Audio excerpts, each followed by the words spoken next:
Okay, I call to order the Rolesville Town Board regular scheduled meeting for June 7th, 2022. Just welcome. I see we got a room full tonight, so that's good to see here in the summertime, kicking off June. Everybody's still participating in the civic activities going on. Appreciate everybody coming tonight. As always, we'll start off with Pledge of Allegiance, and then got Dr. Randy Bridges from Rolesville Baptist Church to lead us in prayer. Pledge allegiance to the flag of the United States of America and to the republic for which it stands, one nation, under God, indivisible, with liberty and justice for all. Randy, if you would, come up. Let's pray together. Our Heavenly Father, we thank you for a beautiful day that you have created and allowed us to enjoy. We pray, Father, that your presence would be felt here tonight as you give us direction and guidance and discernment in making decisions. We know those who are giving leadership to this town. We know that sometimes it's not always easy choices. Sometimes it's difficult decisions that have to be made. But we pray that you'd give them an extra measure of wisdom to make those choices. We pray, Father, for all those who will be here tonight to make presentations. Give them a clear mind and certainly a strong voice to be able to express their points of view. We're thankful, Father, that we have this town, that we have those here who are willing to be merchants and those who provide services for our community.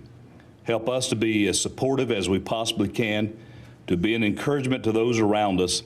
And as you have given us blessings, may we be a blessing to someone else. And we praise your name for all that you do. For us in the name of Christ our Lord, we make this prayer. Amen. Amen. Thank you, Dr. Bridges. Appreciate you coming out. We want to start off tonight with some new employee introductions. This is always a good, happy time. I think Rolesville is blessed enough to have, I think if we don't have 100% full staff, I think we're probably close to it. And you know, working in a community that is able to do that is a real blessing. I know some employees and towns and police departments, as we will see, you know, our police department's 100%, I think, are really struggling with trying to keep the resources, and it's hard on employees when you having to do double duty and carrying extra workload. But we're blessed, and I know Lisa has been working very, very hard in getting these new employees here, and we're going to start off with a new police officer. Chief, if you want to come up and introduce, and I'll turn it over to you.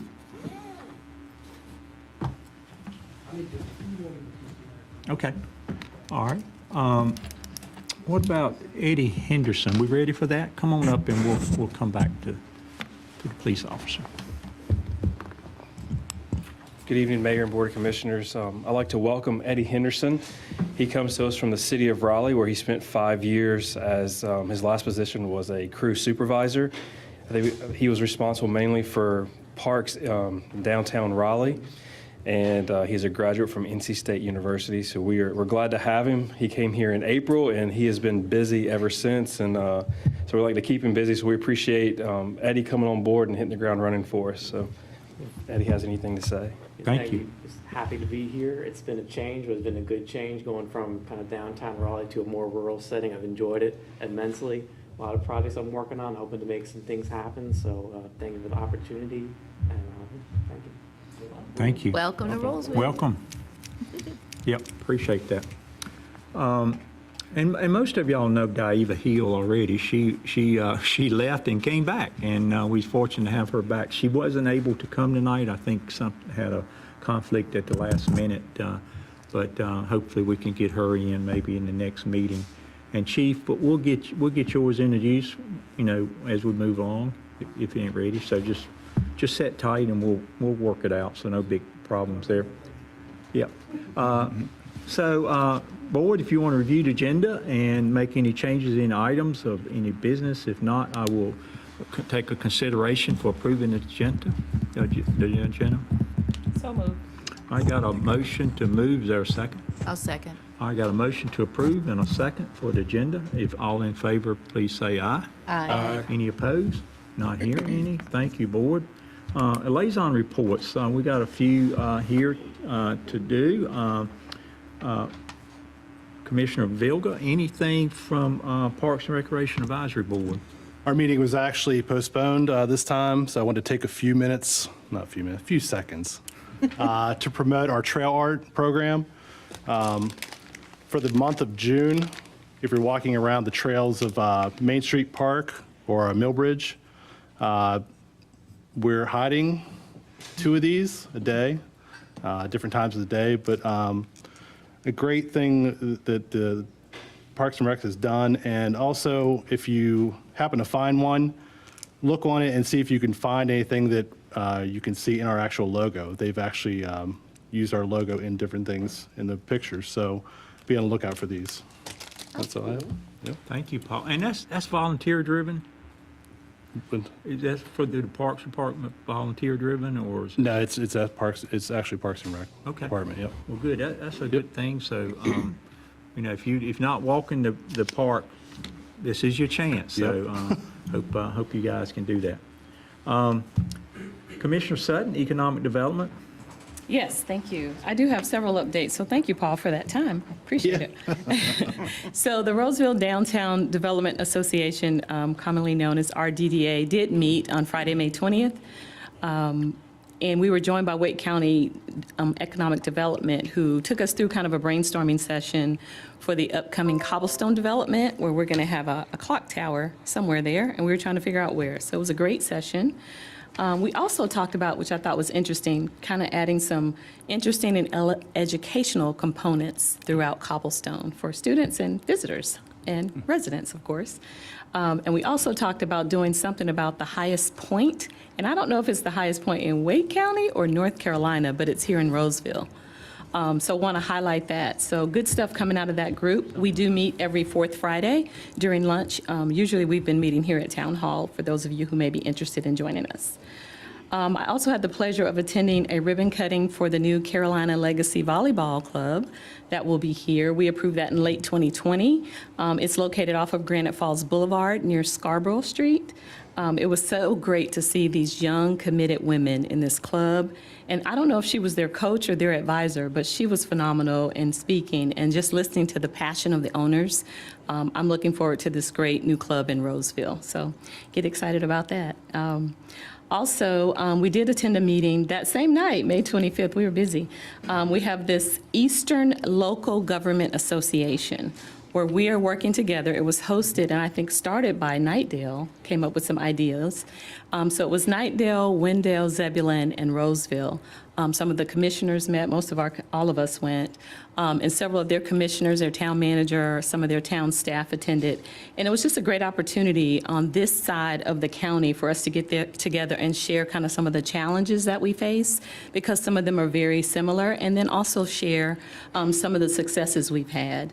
We're going to continue to do this, I think, quarterly, and I believe the next one will be here in Rolesville in the fall. So looking forward to that.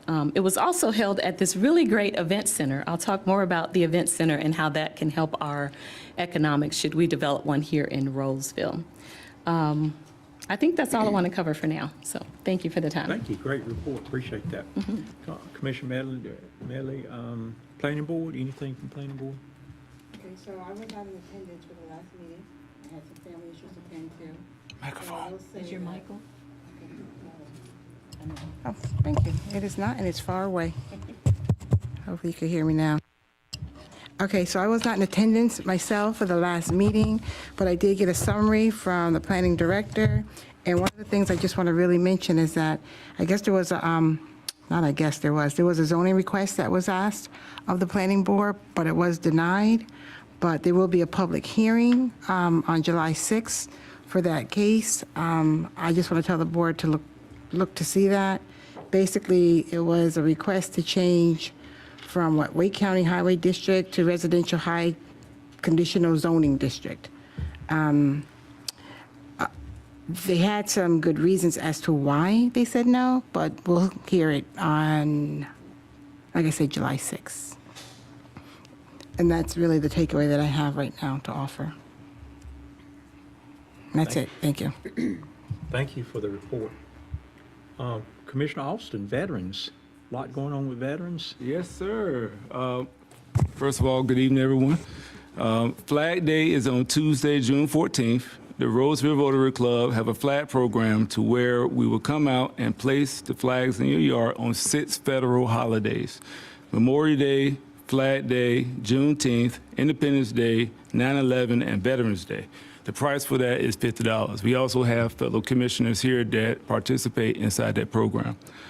Please go to the Rolesville Rotary Facebook page for more information to actually log in and sign up. I should be hearing back from Wake Med this week in pertaining to the meeting that was held back on April 6th with the possibility of bringing a medical facility here to Rolesville. I think there is a current need for that. Also, waiting to hear back from Congresswoman Deborah Ross' office in reference to bringing a veterans center here, as well as a recruiting office.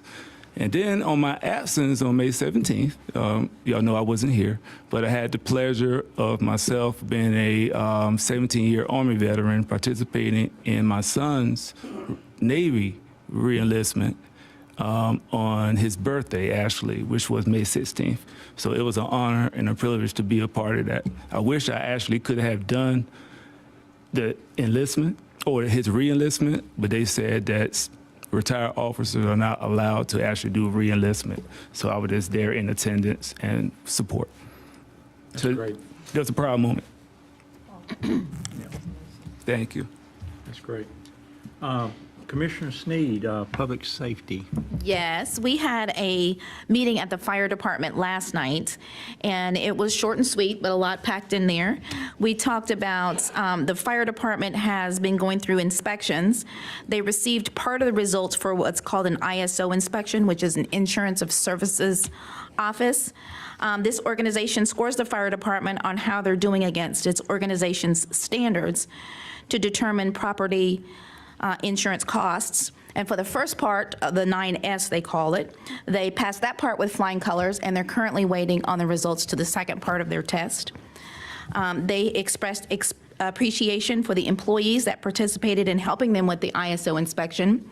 They said it's a lot of work, but everybody pulled together like a team and did what needed to be done. They did a staff update, and they talked about the battalion chief, which they are going to hire. They are having an outside consultant do the testing and scoring for the potential employees to see who they would recommend to the board, the fire department board. And they're hoping to have that position filled by July 1st. They are currently looking for a payroll company They are speaking with one in particular, ADP, but they're keeping their options open as they find the one that's right for them.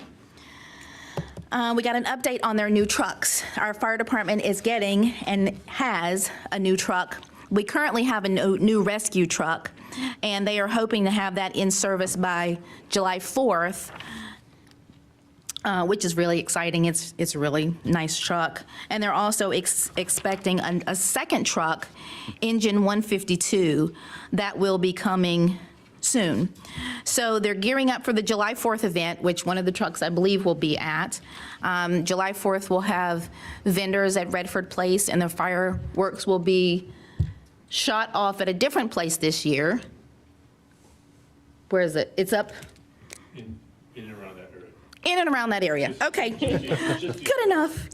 Okay, good enough, good enough. Watch emails for more information. And finally, they are have an increased call volume, mostly first responder calls. And I do want to give you a reminder about what's called the knock box.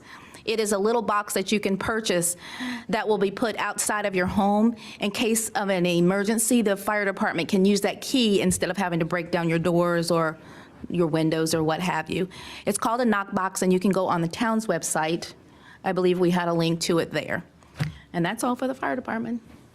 Thank you. Great report. Appreciate that. Thanks all commissioners for your participation in the last month. Lot of going on here in town, and appreciate everybody's help on that. Chief, I think you're on the agenda to give us a report, so you can introduce your new officer at the same time if you want to. Good evening, Commissioners, Mr. Mayor. I'm pleased to present to you Officer Gary Broad. Gary Broad graduated from high school from Trumbull, Connecticut? Trumbull. After graduation from high school, he traveled with his family to here in Wake County. Officer Broad is a recent graduate from Wake Technical Community College's basic law enforcement training, and he is currently in his field training phase here with the town of Rolesville. What's interesting is approximately 2 years ago, Gary came into the police department and had questions about getting into the career of law enforcement, and so I was able to provide him with some guidance and some advice, and then as of May 2nd, we swore him in as a police officer here, so we're glad to have him aboard. Anything?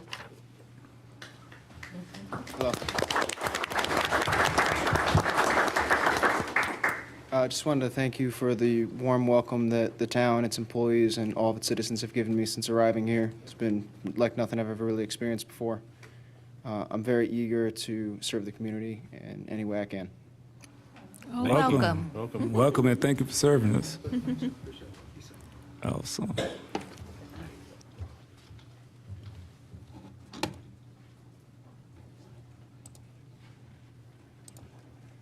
All right. Very quick PowerPoint, I promise. Okay. I'm glad we have so many citizens here because I wanted to let everybody know about a program that some are still not aware of, and that's our medicine drop box that we have at the police department. It's a safe way to dispose of your prescription and non-prescription drugs. So any over-the-counter medicines you can also bring in as well. You can come by the police department anytime during business hours, and the box is located in the front lobby. Next, on May 7th, we completed our bicycle rodeo. We had approximately 30 participants this year. Every year during this event, we try to give out bicycle helmets to some of the kids that are attending who don't have one, or they have one that's a little worn. And so we try to participate in giving them some brand new helmets right out of the box. This year, we're running a little low. So we applied for and received a grant through the North Carolina DOT, and we received 50 helmets, so we can continue providing the kids with the helmets. The next bicycle rodeo is scheduled. This one was such a success, and we had a demand of people asking for us to do it again, so we're going to do it when it's a little cooler. So somewhere around October, we'll be having another one. Nice. A couple of events coming up. Camp Kids, it starts June 20th. Runs through the 24th, and this year we have about 30 campers registered, so we're excited to have them back. And speaking on July 4th, we've been in preparation working with Parks and Recreation the last several weeks on planning for this event. So that's all we have coming up on the near future of the radar. So thank you. Any questions? One question, Chief. Yes, sir. Awesome, by the way, sir. Question, what are your age groups for camp kids? This year is 10 to 13. 10 to 13, Yes, sir. okay. Was 30 the cap? It was not. It was, this year was 50. We were hoping for 50. So I think with COVID coming back around, I think some parents are still a little shy about sending them out, so. Good. Any questions for Chief? Thank you, Chief, for coming out. Thank you, Mr. Mayor. Appreciate all the hard work you guys do, and thank you very much for that. Okay, this is a time of the meeting that we invite the public to be heard. Any comments the public have, this opportunity to come up to the mic and let the commissioners know about it. Don't see but two on here, so I kind of limit to 3 minutes, but I don't see us having an issue tonight on that. So the first one is Roxy Wilkins. I know Roxy very well. Come on up, Roxy, and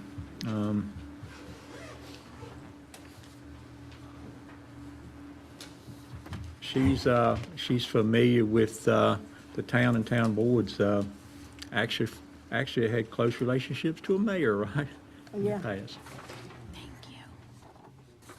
you. Good evening. How are y'all? Good, how are you? Okay, my name's Roxy Wilkins. I live at 115 West Young Street. My mother was on the town board for 25 years. She ended as being the mayor for several years. My stepfather was also a town commissioner for a while. Just to give you a little history of who I am. I'm here tonight to discuss the property on 6200 Emily Lane, which has been in the family in one form or another for over 100 years. Currently, I am one of 5 owners of the property. Are y'all having any trouble hearing me? No. Okay. Currently, I'm one of 5 owners of the property. I have been appointed to speak tonight on behalf of the other owners as they live outside of Rolesville. Some are sick and some are unable to travel. As some of you know, we have been under contract to sell this property several times, and as you know, things don't always work out like you hope, and you have to start over. It's hard for me to speak about this. I get a little bit emotional, so bear with me. We all feel that the town of Rolesville has and is, in essence, holding the Rogers Merritt Farm hostage. Our potential buyers come to you, but you won't give them any answers to their questions about rezoning the property. The answers they have gotten have been vague, and honestly, so have ours.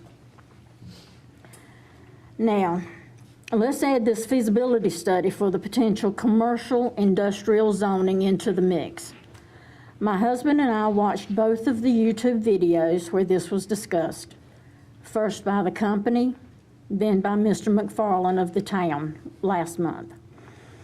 In both videos, a statement was made that the company that did the study had contacted all of the landowners involved, and that produced only one response from a landowner. That statement is false.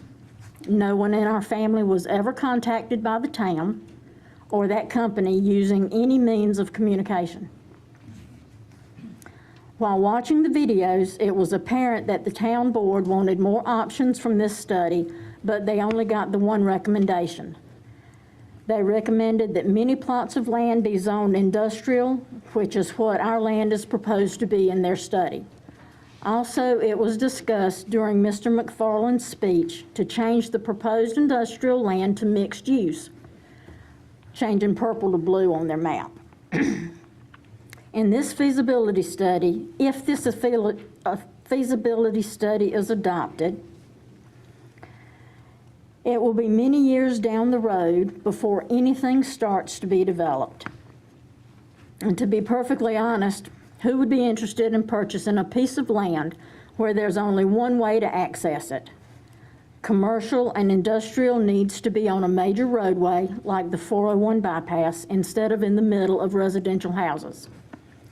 Every potential buyer that we have had has been residential, and because of lack of support from the town, they have had no option but to cancel their contracts with us. One developer was told they must build a road to nowhere that was 4 lanes wide.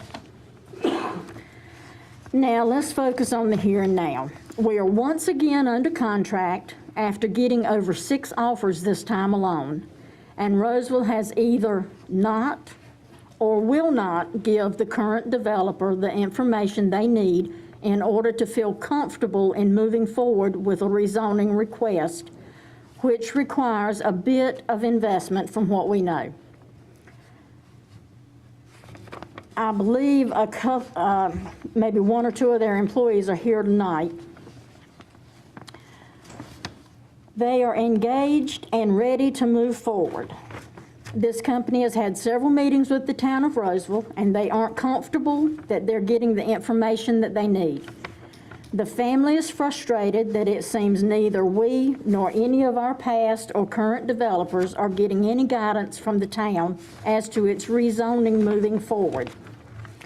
So accordingly, the family wishes it known now, if the town of Rolesville wants to develop our property, which is located across from the largest high school in Wake County and is currently approved to be surrounded by residential housing on 2 sides, as industrial or commercial, then buy the land from us and do what you want to with it, or help our potential buyers move forward with their plans.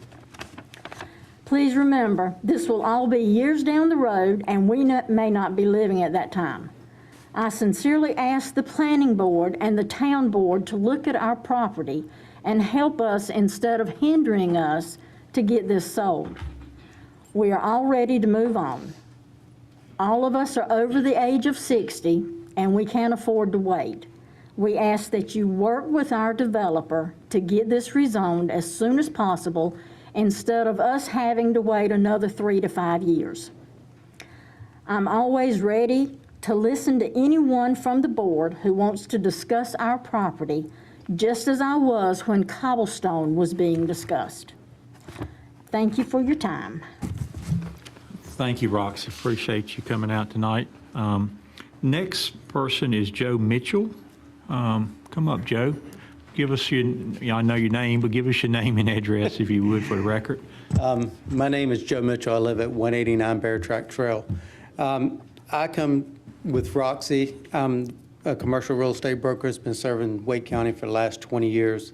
And basically, we feel like that there's a challenge in getting this commercial and industrial thing that y'all are planning over the hurdle or backing off from it, one or the other. We feel like that the property that they have is not a good fit for that. I don't want to go back over the same thing she did, because she did a great job. She really did. But I do want to give the validity to it that we've had you on the market.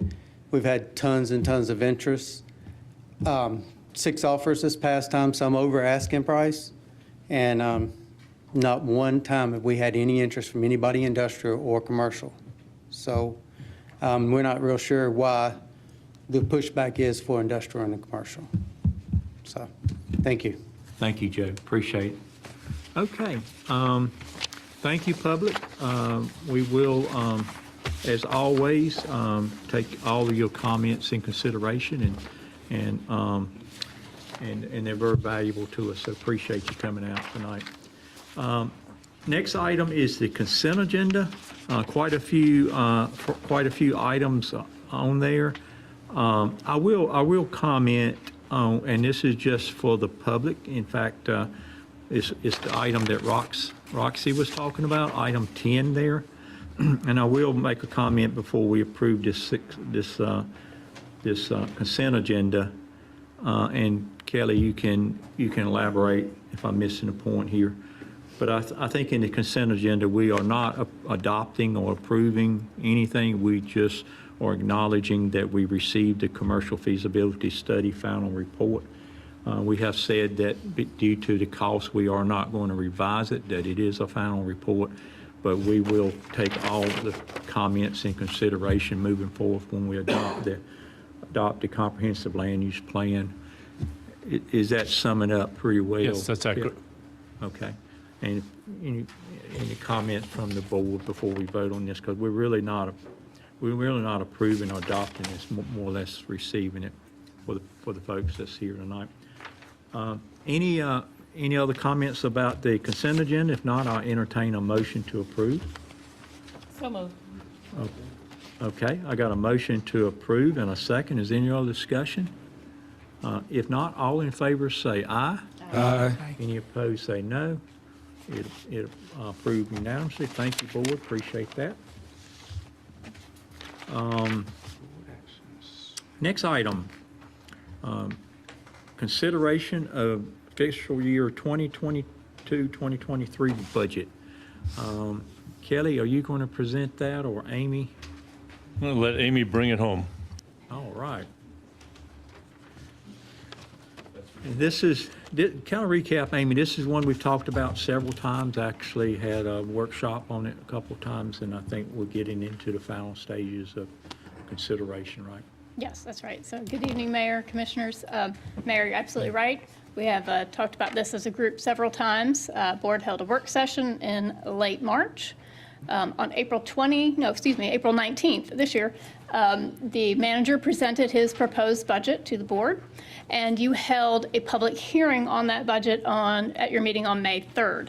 So as far as statutory requirements, you have met everything that is required by state law, and except for one remaining step, which is to adopt your budget.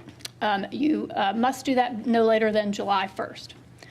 So the item on the agenda tonight is before you. If you wish to adopt it tonight, you have the materials before you to do so.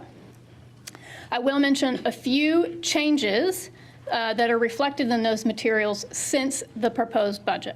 Okay, so the first one, it's outlined in the memo in your packet, but the first one is some additional funds for travel and training to put some things back to pre-pandemic levels for the governing board. The second item also came up as a result of some conversation that followed the public hearing in May. There was some conversation about taking $550,000 that is currently appropriated for future parkland acquisition and reallocating those funds to work on developing the design and construction for the entrance for the farm park property. Based on that conversation, I went ahead and prepared the materials that would accomplish those changes. And so that is reflected in the materials before you. So there are 3 attachments to that agenda item. I'm going to briefly go through each one. The first is your annual budget ordinance. So that is what adopts your operating budget for July 1 to June 30th.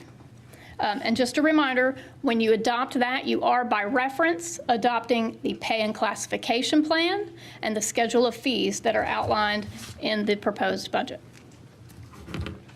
The second item you have before you is the capital project ordinance. Again, this capital project ordinance, this is a method to appropriate funds that last for the life of a project. So these are appropriations for long-term, multi-year capital projects. And this particular ordinance is the one I just mentioned, where it unappropriates the money for the parkland and reappropriates it for the farm entrance, as well as several other projects in there that are outlined in the proposed budget. And then finally, the third item before you is a resolution. Wake County does ask for this. It authorizes Wake County to bill and collect the property taxes for you. So those are before you, and Mayor, I'll turn it back to you. Thank you, Amy. Any additional comments from the manager? I don't have any other than this really started with your retreat back in January and the effort that you've put forth and staff has put forth in developing this over the last 6 months. And so if anything, I want to say thank you to everybody if you adopt it tonight, for your efforts in getting this accomplished. Sets a blueprint for this year and future years in our growth. So that's all I have. Thank you. Any questions from the board? I will direct the board, in my agenda here is page 64. I think we can do one motion, but it has to include all 3 bullets. Is that right, Dave? It doesn't have to be stated out loud, but that is the form of the motion that could be adopted by a board member. Got you. There's an example there at the bottom of 64. And I'll entertain a motion at this time. I just had some comments before a motion. If that's okay, you want to wait? Yeah. Till the motion goes forward. Yeah. Oh, okay. I was just going to say, with the moving of the park, the future land, the $550,000 that we were going to use for future parkland, we purchased the 116 acres of land that we refer to as the farm, that we're going to use to kind of get that activated and going, because we've heard over and over that people want to get that going, and I agree. So with that redesignation of those dollars to go toward that, I really do want the board to think about the design of I'm calling it the event center at Cobblestone. In going to that Nightdale meeting that I mentioned earlier, when you talk about economic revenue, in Rolesville, we've been trying to balance the residential tax base versus the commercial base. So that would give us an additional commercial spot that we could use for revenue ongoing. So with us redesignating those funds to go towards activating that park, which is a Parks and Rec initiative, I really think we need to focus our efforts on this design center to be focused on an event center, so that we can activate it during the day for classes and other recreational programs. And then in the evenings, we can have balls and different things in this area that could hold 200 plus people. And we need that. Some of you may know that the factory closed down recently, the room that they had that we used to use for a lot of our events. So without having that, I think Rolesville would be the newest spot for people to come. So we could activate that in Cobblestone, which is a great location. So I just want the board to keep that in mind. Additionally, when we went to First and Main in Nightdale, which is an event center, it just shows you the potential of what you can do when you have a constant churn of revenue. And what I've noticed in my travels, and a lot of churches, I noticed that churches are finally figuring out, hey, we can activate our spot for more than just Sunday. We can have events and turn some revenue, and that's what we're trying to do, create some revenue. But we do want to have additional Parks and Rec, and I do think this is a consideration for our town to know that we're going to have to come up with some bonds to make that happen. It doesn't happen by osmosis unless folks want to donate $30 million or something to that nature. So that is something that will be coming eventually. But anyway, just want the board to consider that we do need an event center to really make this economic churn happen in Rolesville from a business perspective. Thank you. Thank you, Commissioner. I agree. I think we need a center that'll hold at least 150, if not 200, like you suggested. That'd be a very big need there. Make sure I understand the motion. It doesn't need any amendments because you've included everything, right? All your changes included. That's right. Though I left the wording here in case there was some future Right. conversation and somebody wanted to make some changes. You'd have that before you. But we just need to adopt what you've got in here. Okay. Any other thoughts from the board? If not, I'll entertain a motion. I'll make a motion Okay.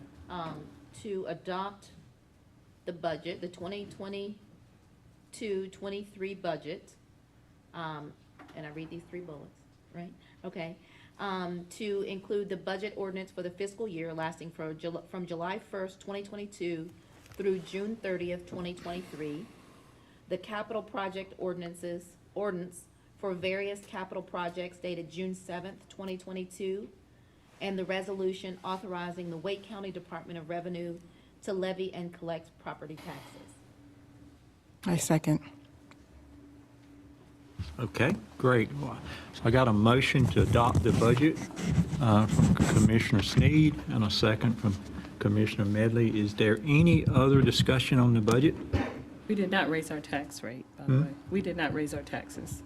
No, that's a good point. We should highlight that. Yeah. We did not raise taxes. Let me say it one more time for YouTube. We did not raise taxes. That's right. Well, we couldn't prevent Wake County from. Right, Wake County's a different story, so make sure you look very closely at those line items. It's not Rolesville. So your taxes will go up. Yeah, but not from us. Great, thank you. Any other discussion? If not, all in favor say aye. Aye. Any opposed? Not hearing any. Thank you. Budget approves unanimously. Thank you for all the work, Amy. I know. Yes, I know you put more than 20 hours into this thing, I believe. So just appreciate everything you've done. And Kelly, I don't know if you put 20 hours in it or not, but do appreciate it. It's a good budget, and we got a lot of work to do in the next 12 months, and appreciate the funding for doing that. Thank you, board. Thank you, board, for the hard work y'all put in. We've made some changes along the way, and did a very good job of that. So appreciate that. Thanks. Thank you. Next item is the Community Group Funding Committee recommendations. Paul, are you going to do that one? Sure. Okay. This year, actually, we just passed the budget. We allotted $10,000 to give to community groups that would help out citizens of Rolesville. We had 5 total ask for financial assistance. Those included the Northern Wake Optimist Club, Rolesville Athletic Club, Thorn to Rose Foundation, Tri-Area Food Ministry, and Woodrow Wilson DAV. We split up the funding between those 5. To give you real quick of what they actually do, North Wake Optimist Club gives out a scholarship to a Rolesville area student each year. Rolesville Athletic Club is looking for funding for, they have softball dugouts right now that they have a tarp over. They're trying to make that look a little more presentable for Rolesville.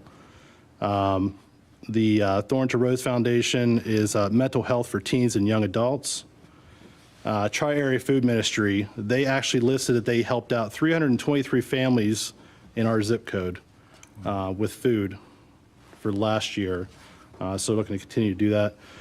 Woodrow Wilson DAV, veteran assistance for benefits and services earned through military service. They help anybody and everybody that comes through the door that needs assistance with that. So we split up the funding for that. It's in our listing, and it was a total of $10,000. Looks great. But what is Rolesville Athletic Club? Is that the high school Yes. booster? Yep. Okay, I wasn't sure. Yeah, and they cover everything there, but this year they're focusing on those softball Gotcha. dugouts. Yep. Looks great. You guys did a great job. That's Thanks, it. Paul. Yep. Are you presenting it as a motion? I'll let you present as a motion. Do it. Okay, all right, then I would make a motion that we approve the community funding, group funding as stated by Commissioner Vilga. Second. Oh, there was a lot of seconds. We're excited about that one. We all agree. Who are we going to give credit to? I think I heard Commissioner Austin Okay. first, so. I'll take the credit for it. Second. Okay, any other discussion? If not, all in favor say aye. Aye. Hi. Any opposed? Not hearing any. I will say, I met with the president of the Rolesville Athletic Club, the Booster Club, last week, and this is a very good cause that we're not giving but $2,625 to, which is not really enough to cover very much, because what they're trying to do is get the dugouts for the girls softball field up to the same standards as the boys have, and that was done a few years ago by a volunteer or fundraiser or something. And the girls softball teams have been working very hard in trying to raise money, and the boosters have been working very hard to raise money. Wake County, it's not something Wake County will do. So I do appreciate funding that, and I reach out to the community too. I think it's a very good cause, and if anybody want to contribute to the Rolesville Booster Club to fund the softball field dugouts for the girls, that'd be a great thing. In fact, what I will do, if I can get some people to donate, I will match the largest donation from an individual. Good to be the mayor. So I hope I can get some people to actually donate some money to this, because it really we need to do the same for the girls that we do for the boys, so. Equity. You sure you don't want to cap that? Yeah, well, no. Single donation, though. Can we get 10,000? Well, appreciate that. I really love that. I love this idea of the community group funding, but if you look at the list, it's very diverse. You've got educational scholarships, you've got an athletic club, you have a mental health foundation, you have a food ministry feeding people, and you have your veterans. Rolesville, this community is doing some great things. I am proud. Very good. Thank you. Thank you, Paul. Thank you, April. Good job, I think y'all guys. worked on that. That was a very good job on that. All right, board, we have some public hearings to do. Oh, yeah. First public hearing is MA 22-04, which is 414 South Main Street, former Pine Grove building. I see we have the planning director up, ready to go, so Great. I'll turn it over to you, Meredith. Thank you. Good evening, Mayor and Commissioners. For your consideration this evening is a rezoning request from Optimal Development LLC for 4.23 acres. And the request is to change the zoning from general industrial to general commercial conditional district. And based on the timing of the application, this falls under the land development ordinance. The subject property is located on South Main Street, not too far from where we are right now. We'll zoom in. You can see it's across the street from the Food Lion Shopping Center. As I mentioned, the current zoning is general industrial, and the applicant proposes to change it to general commercial conditional zoning district. The proposed zoning condition is to exclude the following principal uses. So if someone came in to develop the property, these uses would not be allowed. They are allowed under general commercial in the LDO right now. A few examples: car wash, funeral home, gas station, vehicle sales and service, tattoo establishment. The applicant is proposing that a daycare would be a special use permit only.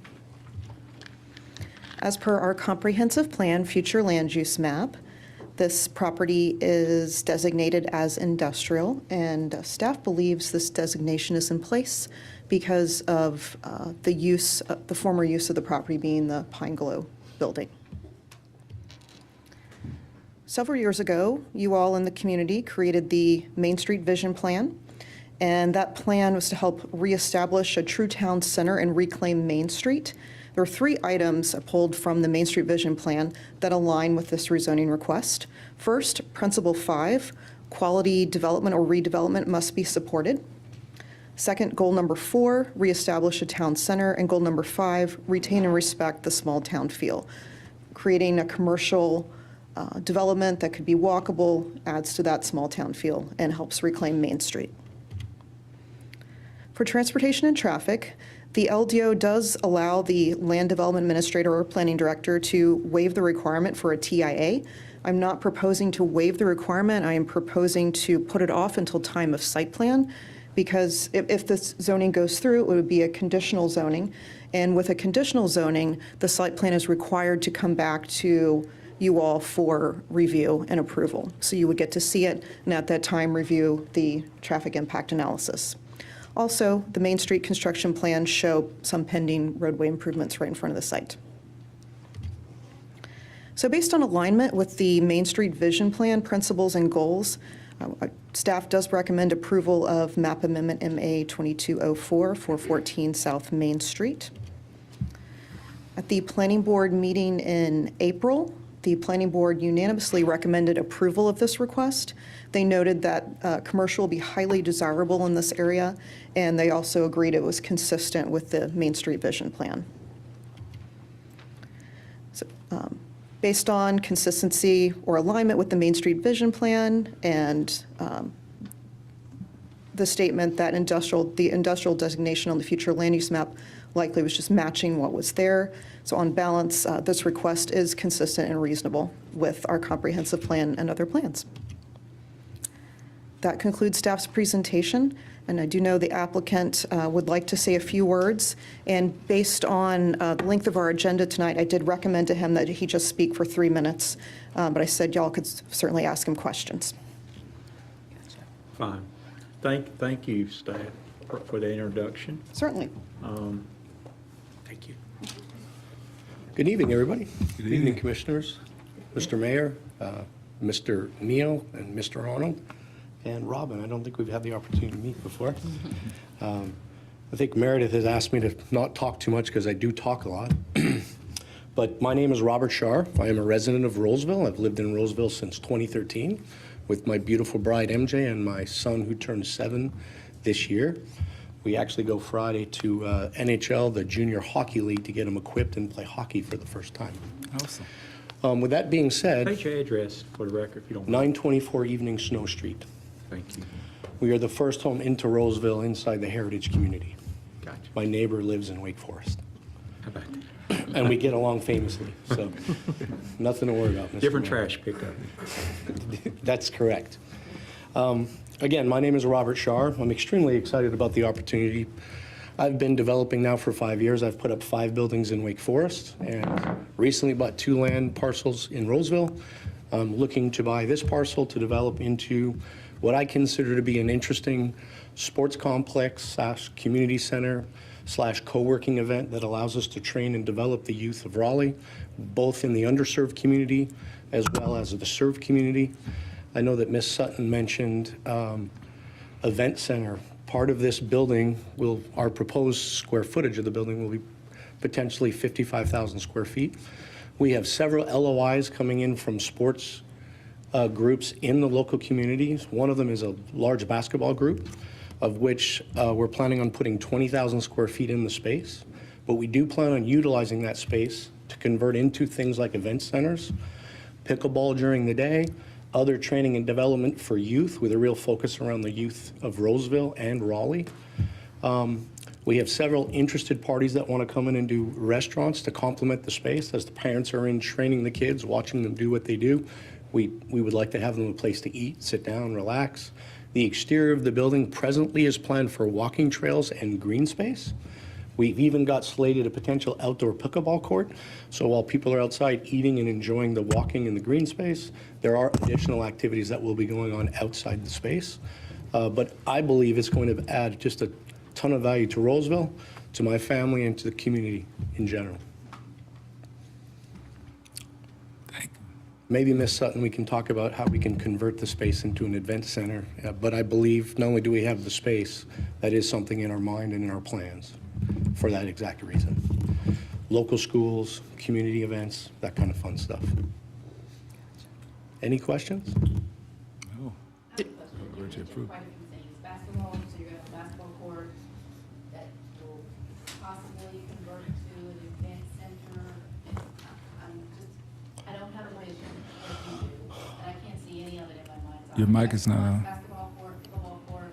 So we have several LOIs, Ms. Snead, that are very committed to coming into the space. One of them is one of the largest youth basketball groups in Raleigh.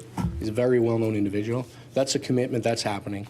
And it's 20,000 square feet. We're going to have 2 courts in that space, but it's going to be a very open space that we'll be able to convert. And as Ms. Sutton mentioned, daytime things like indoor pickleball, dodgeball for kids, track out programs, that's all in the program. And the group that's coming in, and I'm not going to get into deal because it is an LOI, I don't own the property yet, but they are committed and do it today with youth groups, track out programs. But right now we do have slated the middle of the building for basketball, but convertible sports like pickleball on the courts. If you've ever been to Joyner Park, they have a basketball court there daytime.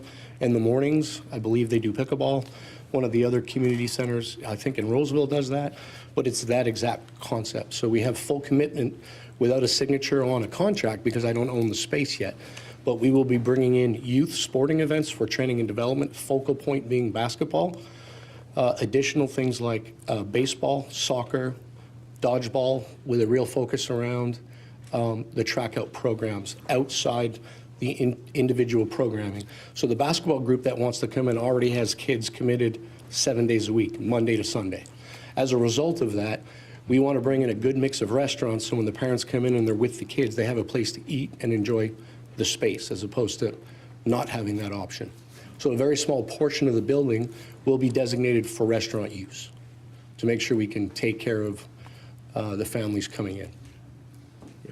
Commissioner Snead, I agree, it's hard to vision this a little bit.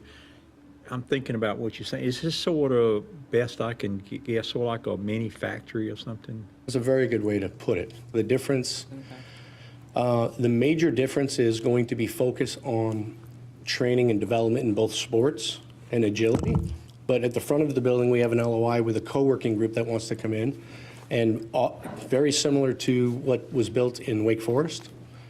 Without going into crazy detail, they will be bringing in office space, training and development centers, where we can bring in youth as well as other interest groups who are interested in the training and development side of things.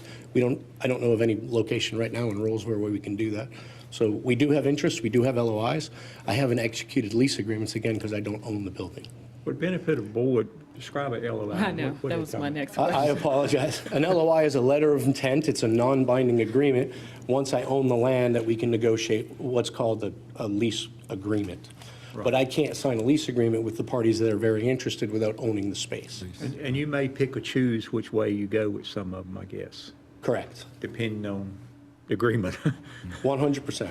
Right. I can tell you that the things that we've talked about is almost etched in stone, and it's not one meeting I've had, it's several, from site plan to floor planning. That whole basketball training and development environment, the group that I'm working with, has a tremendous following in the youth leagues, and I believe there's going to be a ton of extensions off of it and stuff that they already do. So when they're not doing basketball, it may be pickleball, it may be dodgeball, but it's all youth-based, the whole process. And I guess for the benefit of the board, you're going to try to attempt to do that without tearing the building down, I guess, with the existing building. Is that kind of? So we are looking at options in tearing some of the building down, but maintaining a good portion of the building at the same time. We want to maintain the integrity of it. As a matter of fact, the name of the space tentatively is called Glow on Main Street, an active environment where families can come and enjoy the space. Cool. So to do that, in some cases, we will tear down some of the building was built in 1963, I believe. So unfortunately, some of it needs to go, but what we can maintain and keep, we will, because there's some really interesting structure in the building. But it was built in 1963. We do not plan on changing the footprint of the building, though. Mm-hmm. So where we do change, we're planning on changing where the existing footprint is. Okay. Any other questions from the board? All right, thank you. Appreciate Thank you. that. Thank you for your time. At this time, did you have something you want to add, Meredith? No, I took Mr. Shar's seat, so I don't have any place to go. Okay.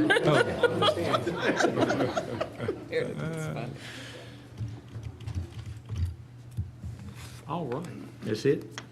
All right, I'll open up for any comments from the public in favor of changing this from a industrial zoning to a commercial zoning. That's the only thing we're considering tonight, really. Any comments from the public in favor? Come on up.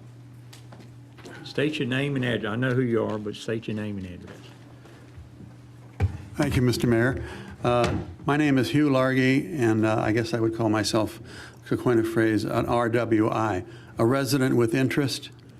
My address is 421 Lindsay's Run, right around the corner from here in Barrington, which was land annexed from tobacco land, is now part of Rolesville, as long as all the GPS has finally recognized it. So I was wondering if, in the definition of these terms, and I'm not a civil engineer, but is there a consideration for what I would call leisure recreation? In other words, I'm one of these people that is not from here. I couldn't say my daddy was born here, because I talk this way, and most of the people I've met are like me. You know, this is a melting pot.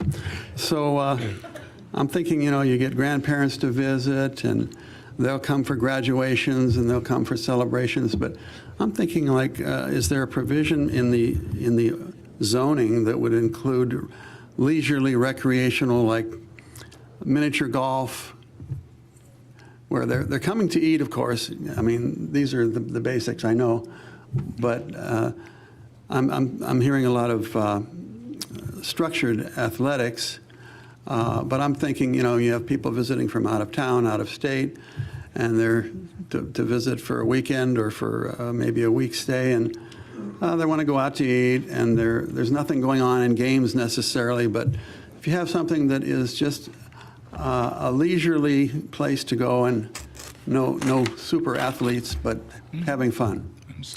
That's just a question on that. I have other questions on another thing about what's all going to be happening here. It's amazing. Not to get political, but my wife and I escaped from the People's Republic of California. We didn't bring a wallet full of money to double the prices on everything. But we know what happens when you get super growth expansion. There's need to be signs saying heavy traffic ahead, and we're learning now the road signs on some of the streets across are on one side, but they don't put it on both sides. We have to get used to some of these things. And then, of course, there's an arrow on the pavement that you only find out at the end you can only turn right. These are, you know, basics. Thank you very much. Thank you, sir. Appreciate it. I think that was in favor, is what I think. Yes, sir.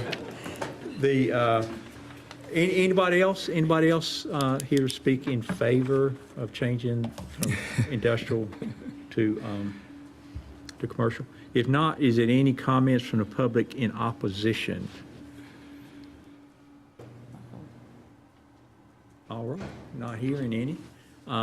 Meredith, any closing comments?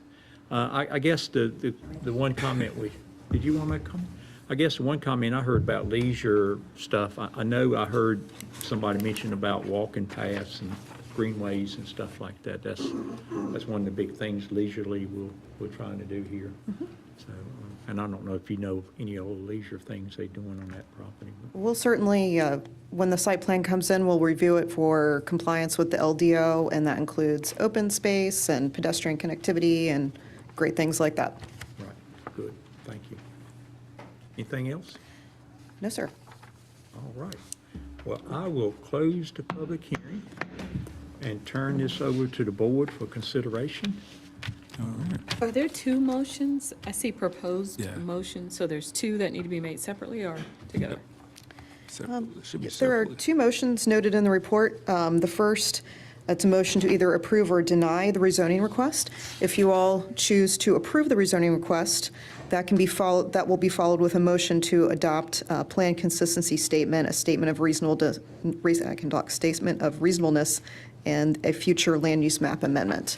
Because this is with 160D, if you approve this rezoning, it automatically adds a comprehensive plan amendment to change the future land use designation from industrial to commercial. Gotcha. Okay. All right, ready, sir? Yeah. Move to approve the rezoning request MA 22-04 414 South Main Street. Second. Great. Got a motion and a second. Is any other discussion from the board? If not, all in favor say aye. Aye. Any opposed? Not hearing any? Great. Approves unanimously. I would say, you know, I'm glad to hear we're trying to, we got interest in reusing buildings, you know, existing buildings, add a little heritage there a little bit and being able to do that. I know I was in Charlotte today and we ate at this place called Noble Smoker. And it was really like I guess like a big garage, because it had like 10 bay doors in it. And they converted into a barbecue place with outside seating where they could raise the doors up and down. It was really neat. It was really neat area, really spacious and all. So something to be said about that. Yes, sir. I think that's some of the vision this board is having, and obviously some visions that our business community is having. So appreciate that very much, board. Dan has one more part. Yeah, second part. motion. There's a second motion.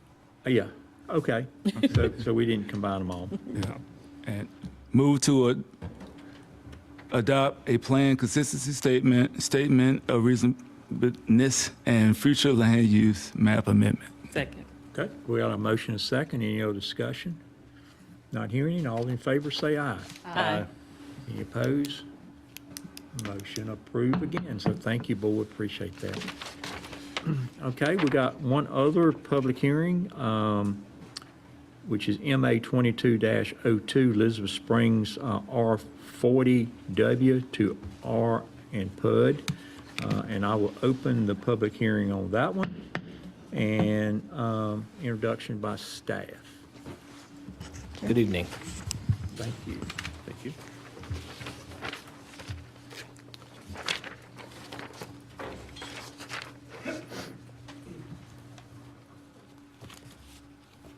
Good evening, Mayor, members of the Commission. My name is Mike Ellebarger, Senior Planner in the Planning Department.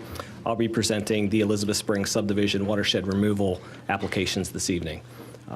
We do have a map amendment, MA 22-02, that is a legislative application, and then a special use permit and a preliminary subdivision plat.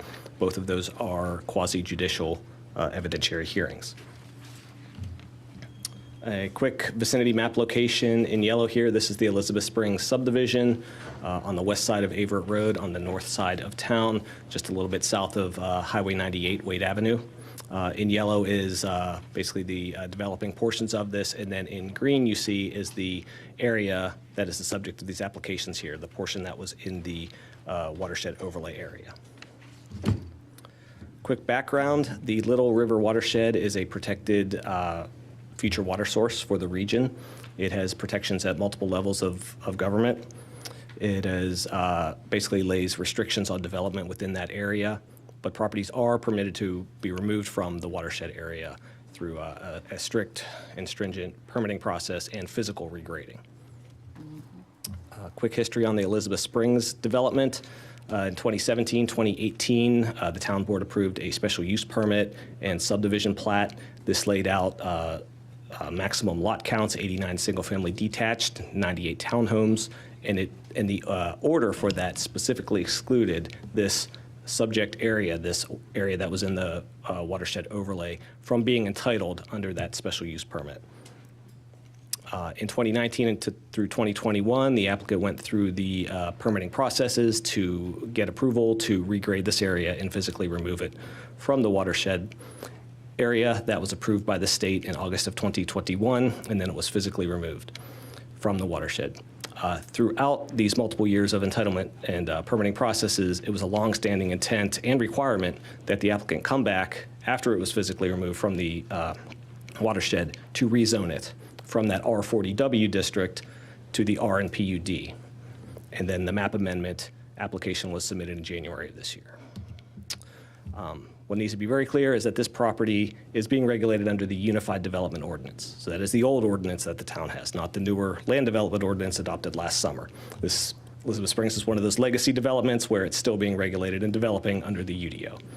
So the UDO process for a map amendment to a special use district, that being the R and PUD, is that a special use permit also has to come companion with the map amendment, and a preliminary plat that basically shows the intended development pattern. So the map amendment tonight is a legislative application. Now the process for special use permits and preliminary subdivision plats, again, those are evidentiary quasi-judicial hearings that the town board conducts. And the planning board, I apologize, that's a little bit of an error in there. The town board QJ hearing, the applicant provides testimony to the findings of facts, and the board can approve or deny based on that. Generally, information on this is the non-watershed portion of the Elizabeth Springs subdivision is zoned R and PUD. This map amendment is requesting that like zoning district, R and PUD. The SUP is laying out a new upper level of lot count permissions, the 100 single-family detached and 105 townhomes. Again, the old entitlements were 89 and 98. And then the preliminary plat is showing that conceptual form of development that would occur in this former watershed area. The future land use map does show this entire area or region as medium-density residential, which fits the request of these applications. This is an image of a build-out scenario. You see in purple the lots that would be developable with these actions. Again, the land was physically removed from the watershed. Now they're going through entitlement, just like the rest of Elizabeth Springs. Staff, through multiple submittals, has achieved an approval status or no outstanding comments, and we do recommend that the town board holds the public hearing for map amendment 2202 and then a quasi-judicial hearing for both the special use permit and the preliminary subdivision plat. The applicants are present, and they can answer questions, and they'll certainly provide testimony during the QJ hearing. Thank you. Okay. Thank you. Any questions for staff? I do have one question. I know this was not an easy process, but everything that we're going through with properties that we own, I mean, maybe you don't know this, but what made the state say yes to removing it out of the watershed? You know what I'm talking about, right? I can't answer for the state. Like, is that a Perhaps possibility for, I mean, the never applicant's mind. engineer may be able to speak to that process as they were involved in it for quite some time. I cannot speak for the state process of removing property from the watershed. All right, thanks. Thank you. Appreciate it. Any other questions? We'll see if we can get that answered for you. I think my question is going to be about the increase in single-family and townhouses. I mean, we've already approved a certain amount, and now there's an addition to that. So that's what my question would be about. I do agree with that, because with the increase of the account, does that mean that it decreased the space in between that's required for the 30 feet? Yeah. Is the applicant here to? They are. Is the question about building separation? Yes. Okay. I mean, so with the increase in numbers, does that changes the whole plan? They may be able to speak to that, but I could tell you that there are no UDO variations or deviations being requested with this. Okay. They will follow the UDO standards for building separation. I have no questions. Thank you, Mike. Good job. Thank you. Okay. Now it's Okay. 105. Well, I have a question from the board. We'll follow up with that, Mike, if we do. Does the applicant want to have a statement here? Mr. Mayor, my name is Kevin Peach. I'm one of the attorneys for the applicant, Experience One Homes LLC. Thank you for hearing me this evening. I'd like to address the rezoning issue first. Commissioner Medley, I know you had questions about why the state removed the watershed. We received permission from the state to regrade this purple area, this checked out area, to flow out of the watershed instead of into it. Doing that permitted Rolesville last year to remove that watershed. It's been removed. What we're asking is to rezone the R40, which is on that right-hand side, to match the rest of the development to R and SUP. The properties to the north are R and SUP, the properties to the south are R and SUP. If you take a look at the overlay of the map, you can see where that watershed was. It's a very, very slim, comparatively speaking, a very slim strip next to Averitt Road that maybe extends another quarter of a mile to the south. So that watershed issue has since been removed, so all we're asking is for the R40 to be rezoned to R and SUP to match the rest of the development as intended from the start.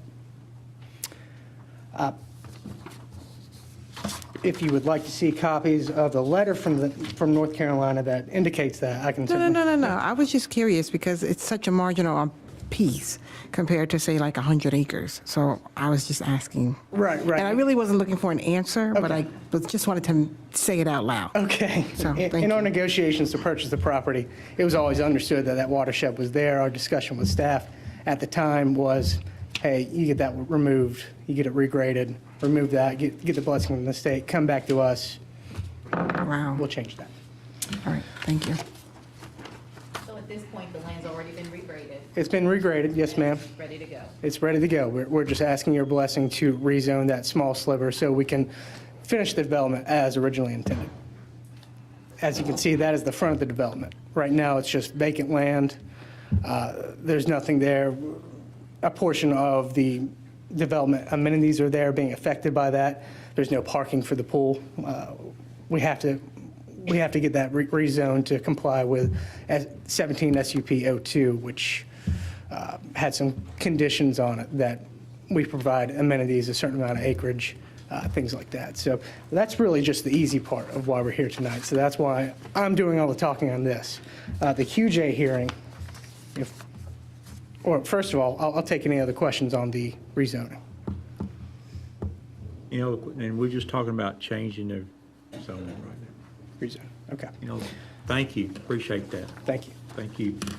Anybody signed up, Robin? I didn't get a sheet on that one.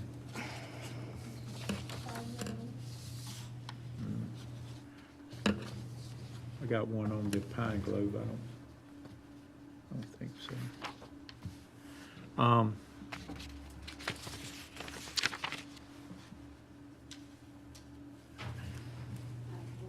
right, thank you. Thank you very much. Okay, we do have a couple signed up. Then this is for the general public knowledge. This is just for the rezoning from this watershed zone to the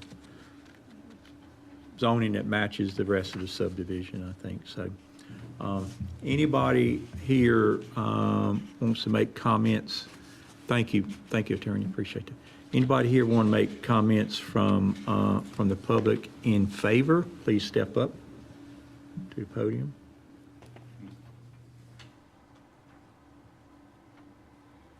All right, anybody in the public want to make comments in opposition? Please step up. I do have a couple names here that signed up to speak, and it may be the attorney. Did you sign it? I did not sign up, but I believe.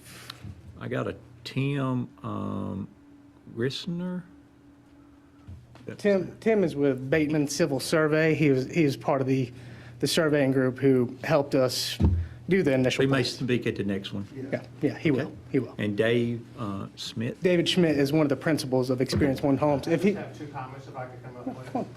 Well, this is in opposition. So. I don't think he wants to do that.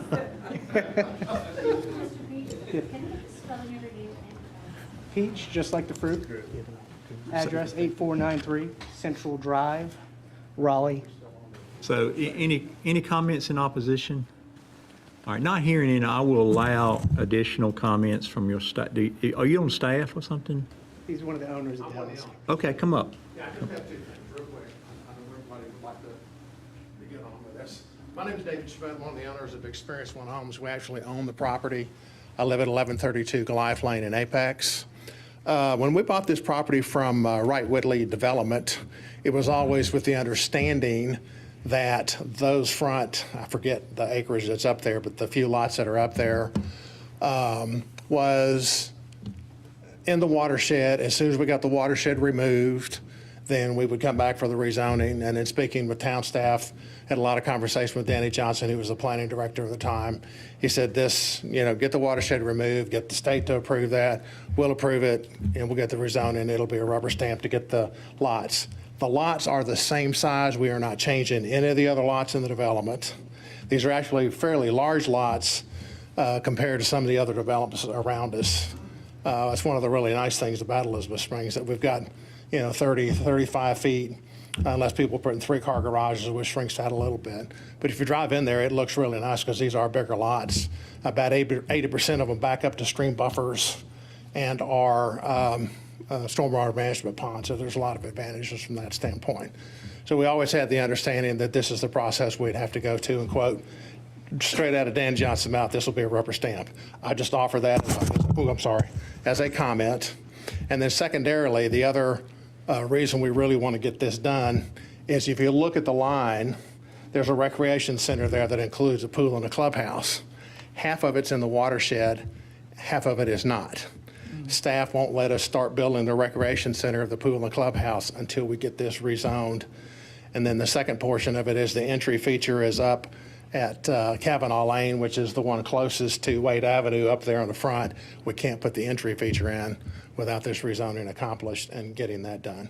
So I would really respectfully request that you approve what we're asking for here. It is consistent with what we originally bought with the development. It is consistent with the land use plan and all the other property that surrounds it. And I'm happy to answer any questions if you have those. I have a question, just to clarify. I see a lot of different numbers, and it might just be a typo on this memo from Kimley Horn. I would charge them for that. Let's see. So it says it's going from 89 to 100 single-family homes. Is that the total? Yes, the ending total will be 100 single-family and 105 townhouses. Okay, gotcha. Yes, ma'am. Get you a credit on this typo. There you go. Now, the traffic engineer is here if you'd like to ask him some questions. Oh, I'm sure. So I would just like to say something. I'm sorry, Paul. Well, that's fine, yeah.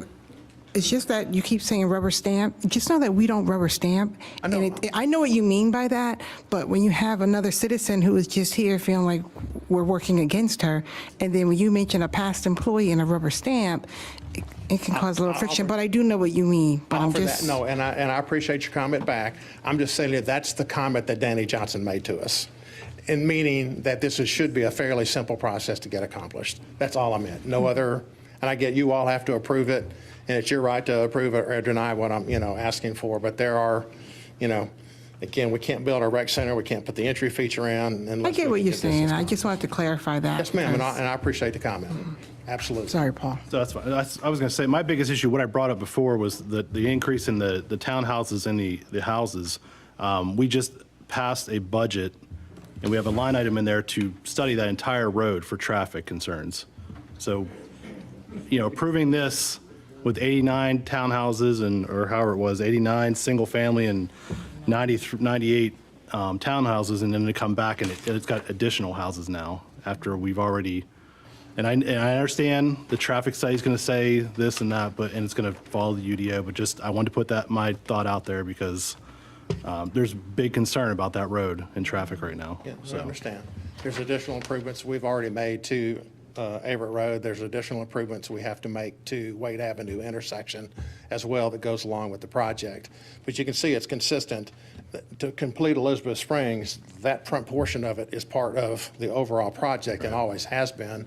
The site plan that you're looking at right now, those lots were originally shown to staff as you see it up there. But again, the traffic engineer is here, and you're more than welcome to ask him questions about that. I'm sorry, you said it was originally shown to staff, so it was originally shown as 100 and 105?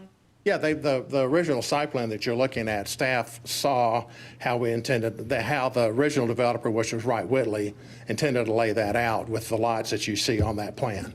And they're consistent with the rest of the lots that are in Elizabeth Springs right now that we're building on. And we've got 21 or 22 people that have already moved in, and I know we've got quite a few sales in there already. So, Mayor Kern. Yes, sir. For clarity on this, as best we've been able to recreate from the record, the plan that you see on the screen was always the plan. The differential, the significant differential you see in the number of units was that the board determined in 2017 they couldn't approve that many units because there was no place to stick them yet because of the watershed. So this fulfills the vision that was originally there. And it's my understanding, and you'll hear from Kimley Horn, that in the original plan, the traffic study was done for the full build out, even though we could not yet entitle them to build it. Thank you for that. Yep. That helps. Thank you. thank you. Appreciate the opportunity to speak with you. Can I add one last thing? I wanted to thank you for your service, and police officers in here, firemen. Thank everybody for their service when you get directly affected. My son, who is my partner in the company with me, I'm going to cry. One of his very good friends was killed in Afghanistan, and another one of his very good friends lost both his legs below his knees. And when you see the sacrifice that our military and fire and police and first responders make, kudos to you. You have my sincere appreciation and thanks. So, you know, it was the friend who was killed, they were tight, very, very close friends. So anybody here is former or active military and fire and police, thank you. I really sincerely appreciate it. Thank you for those comments. Thank you. Okay, Mike, anything to close us out? I'm gonna close the public hearing after I hear from you. And I think, anybody have a question for Mike? Okay. Nothing to add on the map amendment. No, Nothing sir. to add. All right, I'm gonna close the public hearing, turn it over to board consideration of changing the map amendment from, I think,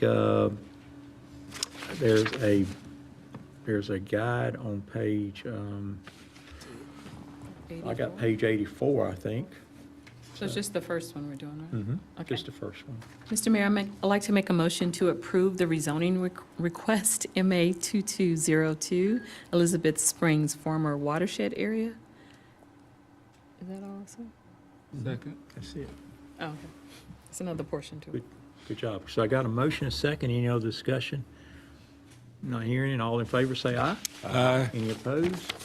None, motion carried. Thank you. Thanks much. So we have to adopt the plan as well? Second No, part. that's the next thing. The second part. Okay, the next item has to do with this. The next item is, actually, the next 4 items is evidentiary hearings.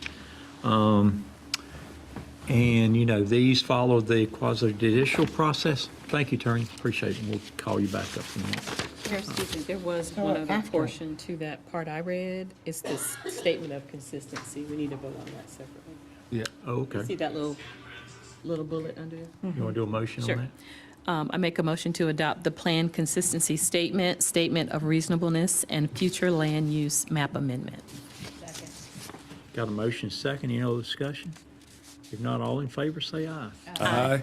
All right, that approves too, thank you. Thank you. Pass that around to David, if you would. So next 4 items are evidentiary hearings. We do those a little bit different. I have been doing those, and we're going to do something a little different tonight. I'm going to allow Dave to facilitate, being it's a legal matter, and see how it goes there. So, so good luck, Dave. And I'm gonna call the first one, which is evidentiary hearing SPUD 2201 Elizabeth Springs watershed area. And I make that call and turn it over to you. Thank you, Mr. Mayor. If it pleases the mayor and the board, we can actually consider these 2 QJ hearings together for Elizabeth Springs and then have 2 separate votes. Does that work for everyone? Yes, sir. I'm seeing nods of approval. Yes. All right, let's go for that. So this will be cases SUP 2201 and PR 2203. Evidentiary hearings have characteristics similar to court proceedings. Evidentiary hearings are necessary when a quasi-judicial decision must be made by the board. The board's decision must be based upon only the evidence presented at the hearing and site visits by the board, if any. Witnesses must testify under oath or affirmation. The parties may be represented by legal counsel. The parties have the right to cross-examine witnesses. The parties have a right to object to improper testimony or evidence. There is a right to present rebuttal evidence. All evidence provided by witnesses must be competent and material, and unduly repetitious or irrelevant testimony may be barred, in this case by me. An attorney or party wishing to cross-examine a witness shall rise and wait for me to recognize you. Normally, witnesses may testify only as to their personal knowledge of facts. With regard to competent evidence, North Carolina law prohibits a person from giving opinions about scientific, technical, or other specialized subjects unless the person by knowledge, skill, experience, training, or education is in fact an expert on the subject. A person wanting to give an opinion as an expert must first state his or her qualifications to be an expert, and unless the expert let me try this again. Unless the witness is an expert. Under North Carolina General Statute 160D 1402, you are specifically prohibited from giving opinions that the use of property in a particular way would affect the value of other properties, or opinions that the increase in vehicular traffic resulting from a proposed development would pose a danger to the public safety. And I will not reread that when we do the other hearings as a gesture of good faith to everyone in the room.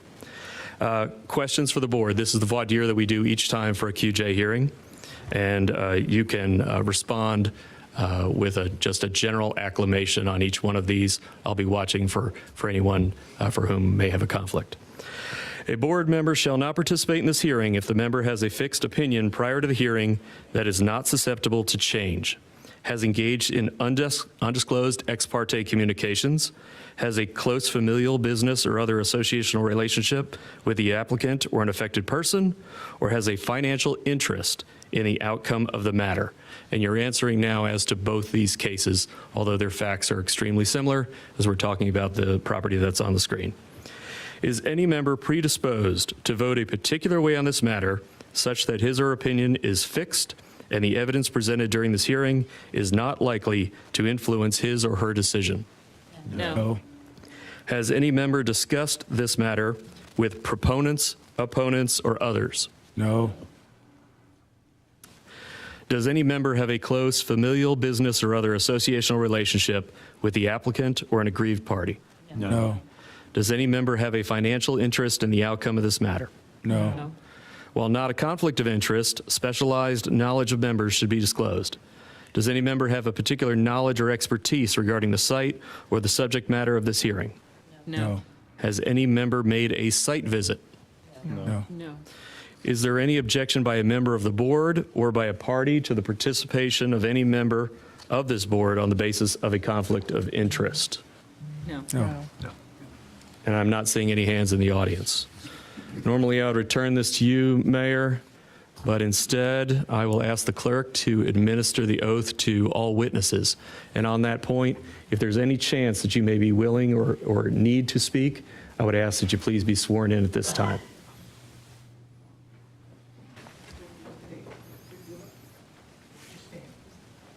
You can remain where you are if you just raise your right hand. Do you swear or affirm that the testimony you're about to give in this hearing is the truth, the whole truth, and nothing but the truth, so help you God?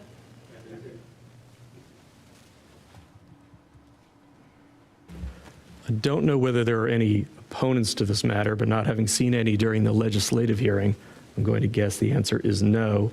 And with that, I do know that the applicant does have counsel and would ask him to make any opening argument he may have.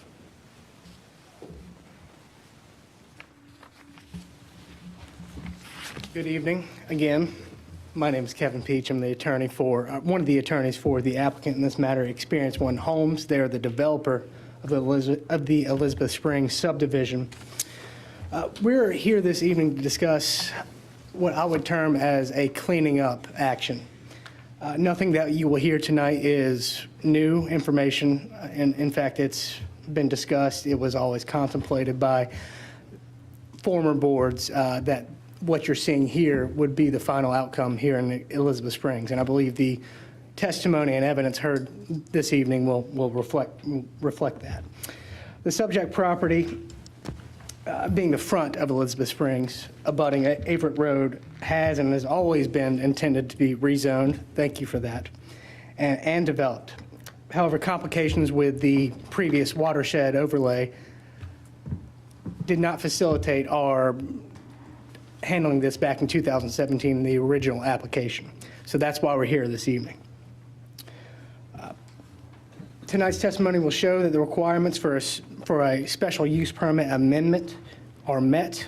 We are asking that we add these units here, going up to a maximum of 100 single-family homes and 105 townhomes. We are also asking at the end of tonight's testimony to approve the map as submitted to Town Council, the preliminary map. Tonight, we will show that the proposed development will comply with the UDO, meaning that the proposed development will not materially endanger public health or safety, injure the value of any adjoining property. It will be in harmony in scale, bulk, coverage, density, and character in the neighborhood which it's located. It's appropriately located with respect to transportation facilities, water and sewer supply, fire and police protection, and similar facilities. It will not cause undue traffic congestion or create a traffic hazard, and it will comply with the strictures of the UDO. At this time, I would like to call Tim Grissinger from Bateman Civil Survey to the stand.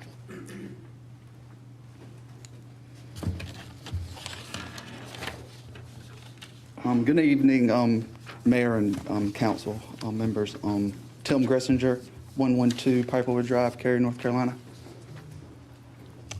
Civil engineering for 20 years, and so here representing that aspect of it for the developer and any land surveying questions that might arise. Tim, how long have you worked with Bateman? It's been 8 months now. 8 months, Yes. and have you been hands-on? And what's your experience in the field as far as civil engineering? Been, I mean, pretty much every project with land development, mainly private and public land development, all over the state of North Carolina and surrounding states with other firms. Okay. How long have you done that for, total? 20 years. 20 years? Yeah. What, do you hold any degrees, certifications, anything like that? Can you elaborate? Yeah, I went to state and I went for architecture, and I've been doing civil design and civil engineering since pretty much since I got out of school. So 20 years? Yep. You don't look like it. Okay. At this point, I would like to move that Mr. Grissinger be admitted as an expert in the field of civil engineering and/or residential development. The town would acknowledge Mr. Grissinger as an expert in civil engineering.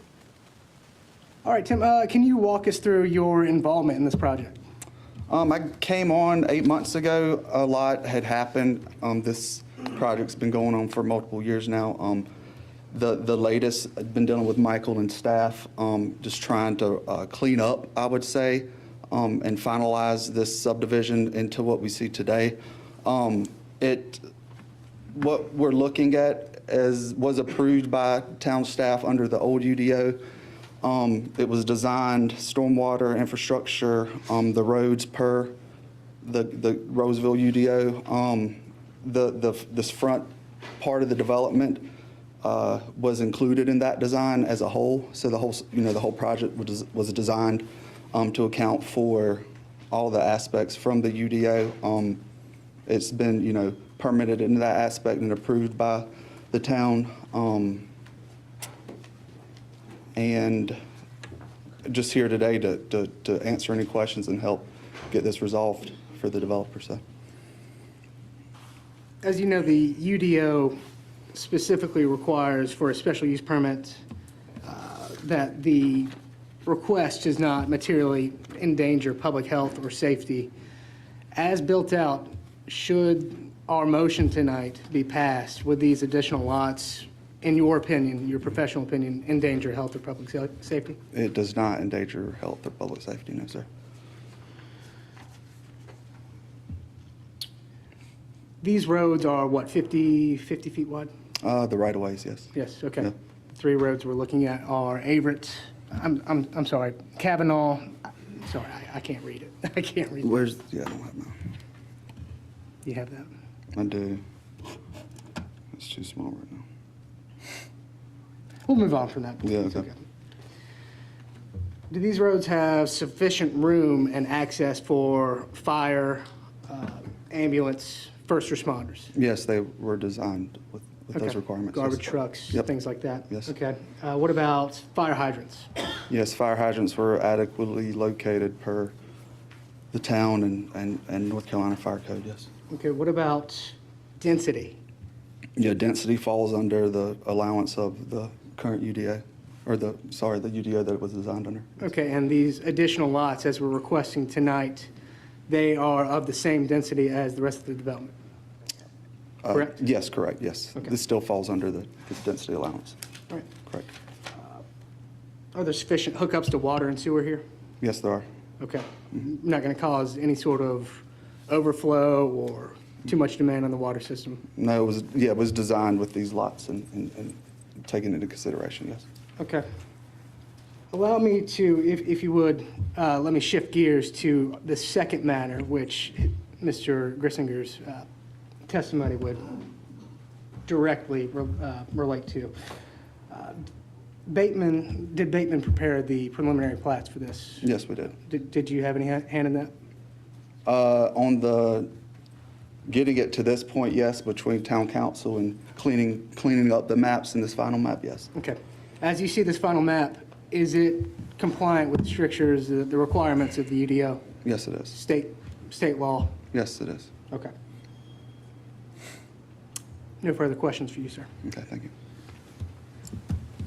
Not seeing anyone standing to cross-examine. Does any board member have any questions for this witness? You can call your next witness. Thank you. Thank you.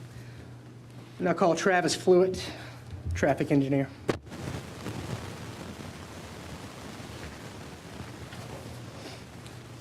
Good evening, Travis Fluitt with Kimley Horn and Associates, 421 Fayetteville Street, Raleigh, 27601.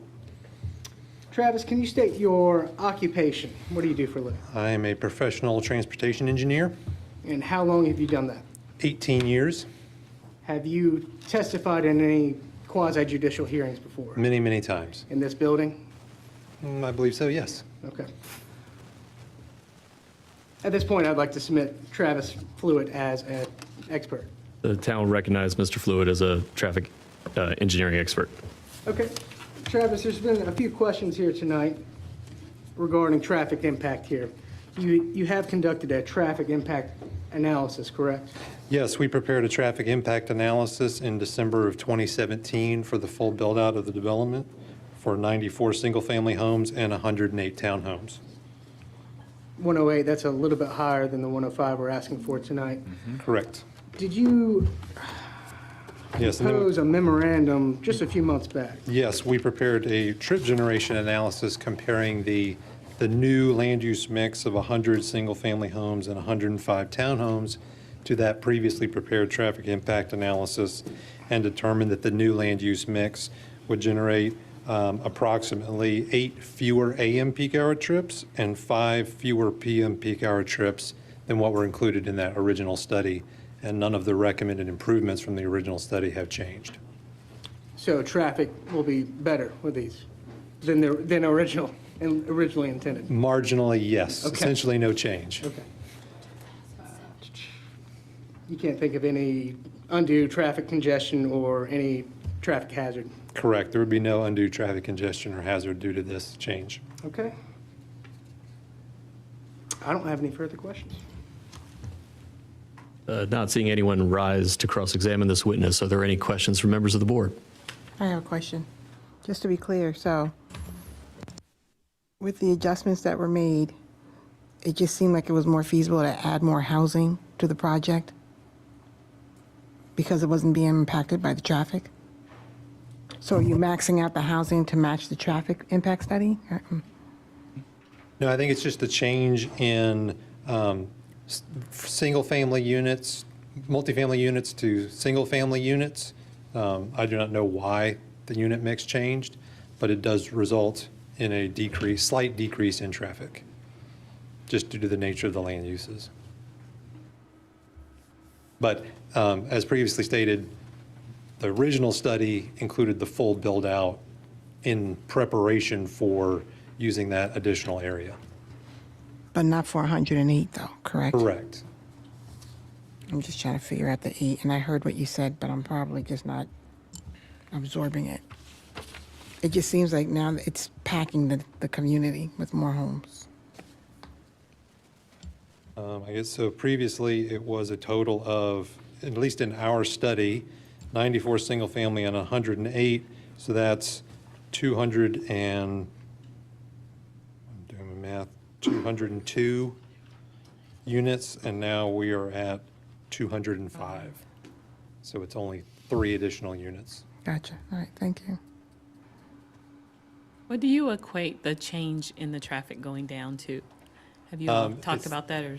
Yes, part of it is the land use, the change from single-family townhomes. The other thing is we updated the trip generation numbers from, in 2017, we were using the 9th edition of the trip generation manual.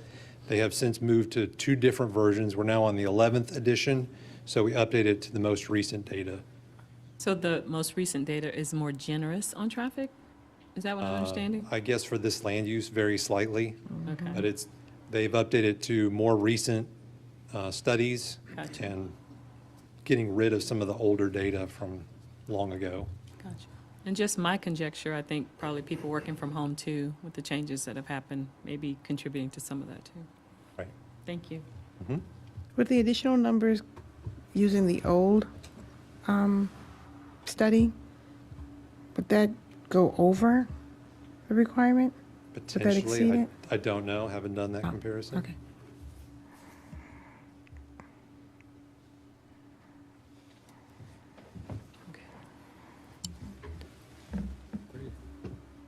Not seeing any other questions, you can call your next witness.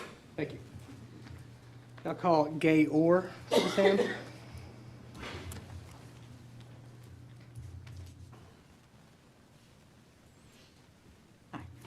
Ms. Orr, state your name for the record, please. Gay Orr, 7511-102 Morning Dove Road, Raleigh, North Carolina, 27615. And what do you do for a living? I am president and partner of Coldwell Banker Advantage New Homes in Raleigh. Okay. How long have you done that for? I've been in the business for 38 years. Any degrees, certifications? I am I'm past president of the Institute of Residential Marketing, past chairman for the National Association of Home Builders. I'm the past chair of the National Sales Marketing Council. I was the 2020 president for the Home Builders Association. I hold a master in residential marketing certification, certified new home sales professional, certified residential specialist, certified real estate brokerage manager designation. Okay. Well, I got more if you want. Yeah. go ahead. No, that's it. I mean, I'm good Okay. if everybody's good. I don't want to take any time. Okay.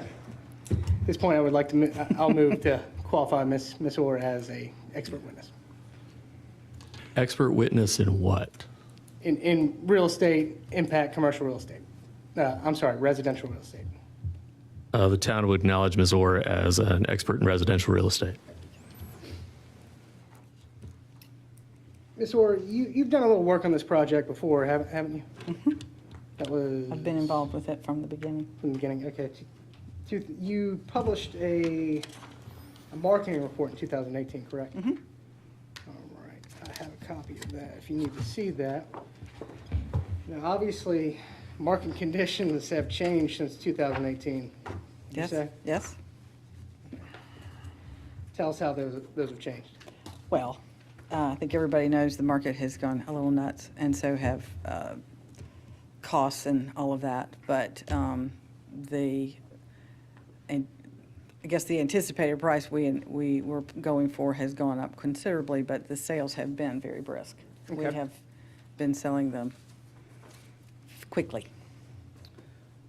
Are you aware of the site, what's there right now? Yes. You seen it? Yes. So how would you describe the purple area right now? That's always been on the promotional material. It's been, we knew that it wasn't going to be included in the beginning, but again, it was just having to go through the formality of the watershed to get those lots, to make those lots available. Do you know what's located there now? Mm-hmm. Dirt. Dirt. And weeds.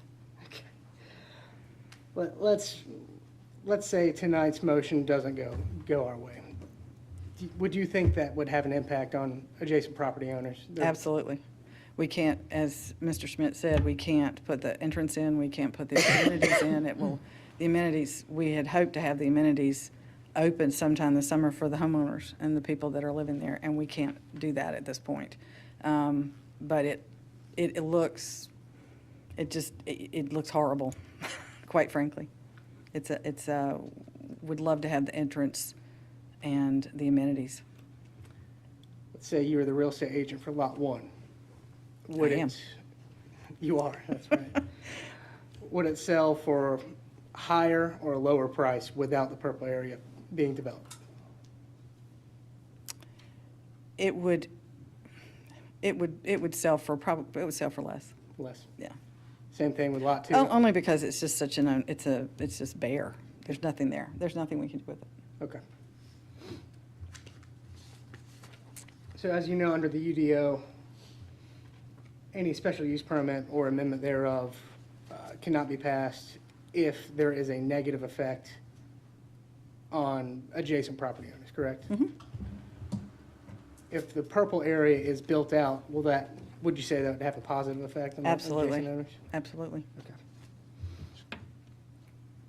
I'm sorry, what did you say would sell for less? The lots that are adjacent to that land, it is wide open. There's nothing there. There's nothing, we can't do anything with it. Why would they sell for less, though?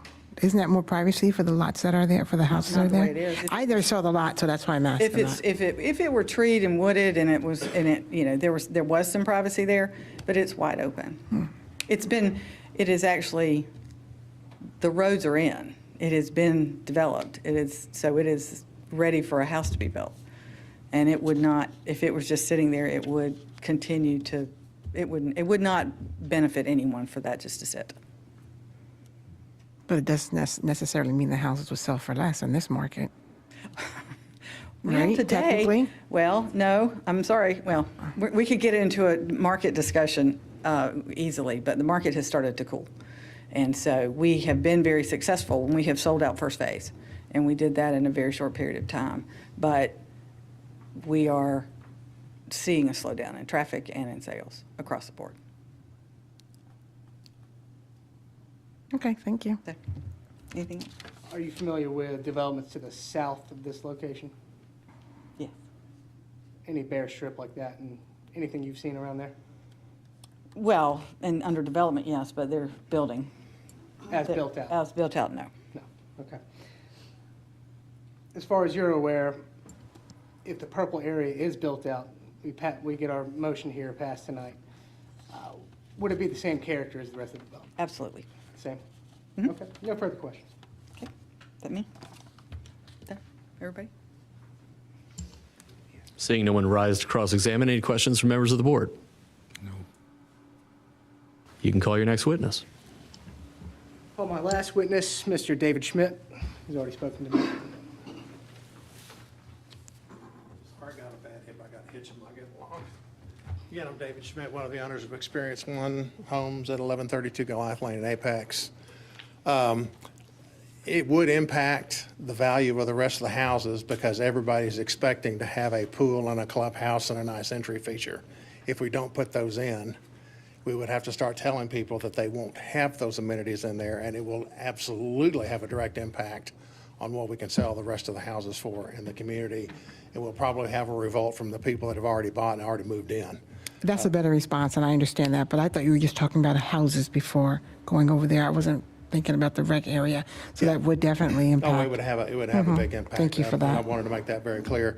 The other thing is, and my son was going to come with me tonight, but he's at home not feeling well. He said he's achy and it looked like he's starting to come down with a flu of some kind. And he said, I don't want to expose. He said, it's not COVID, but he wasn't feeling well. He apologized for not being here. But I will say, he texted me a minute ago and he says, just a heads up, the SUP regarding the Greenway Trail is written that it will be completed before 70% of the homes are completed or the 144th CO.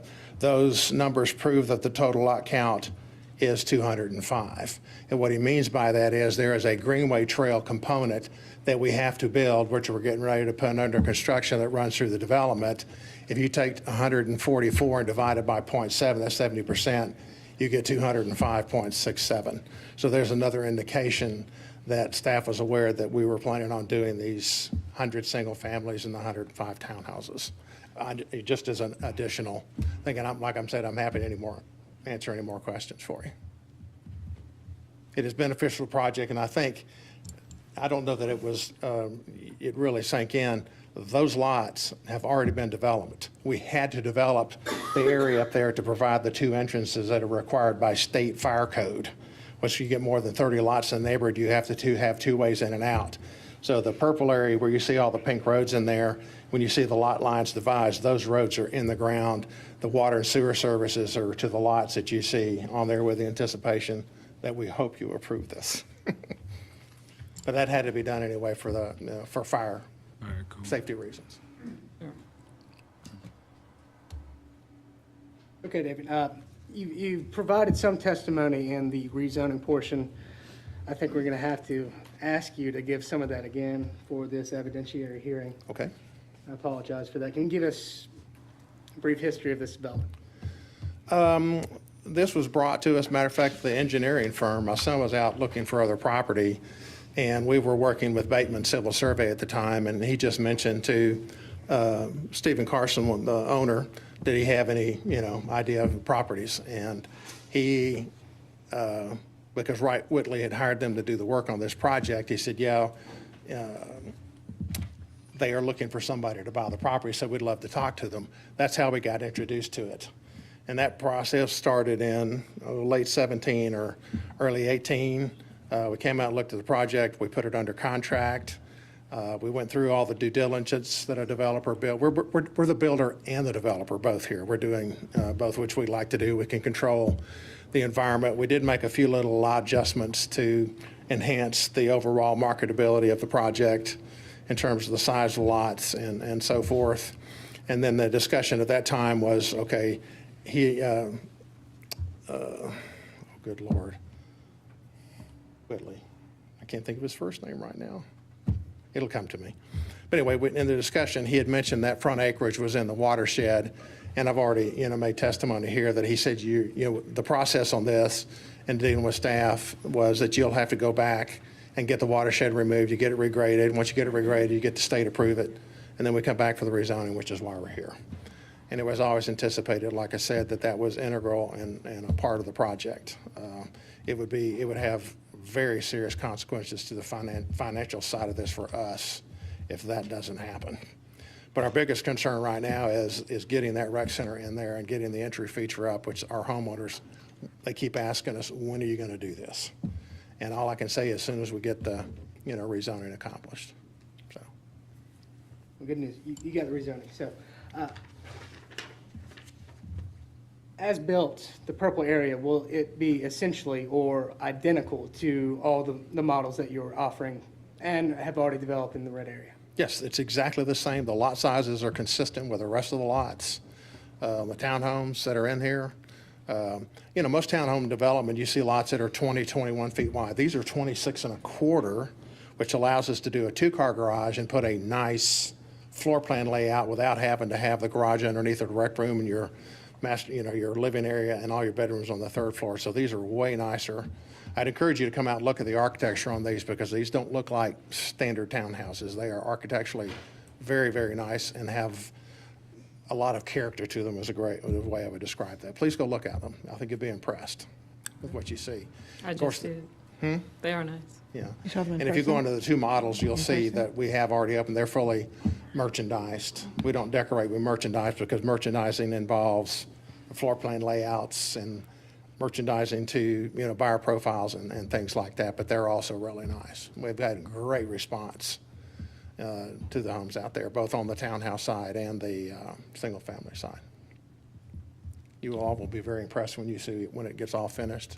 I can't wait to get the entry feature up. It's very unique and elaborate with lots of landscaping that going around it. If we get this approved tonight, will all these townhomes, single-family homes be code compliant?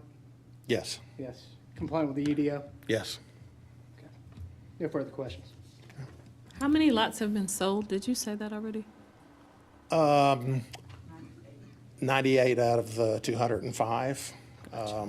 We just got through developing the second phase of the single family in the back of the project. We've already got 15 of those sold. The first section of townhomes are completely sold out, and we are getting ready to start the development on the second phase of the townhouses. I don't mind telling you, in the reservation area, if you so approve it, we've got 8 of those already sold. Great marketing. Thank you. Mr. Schmidt, I don't see anyone rising to cross-examine you.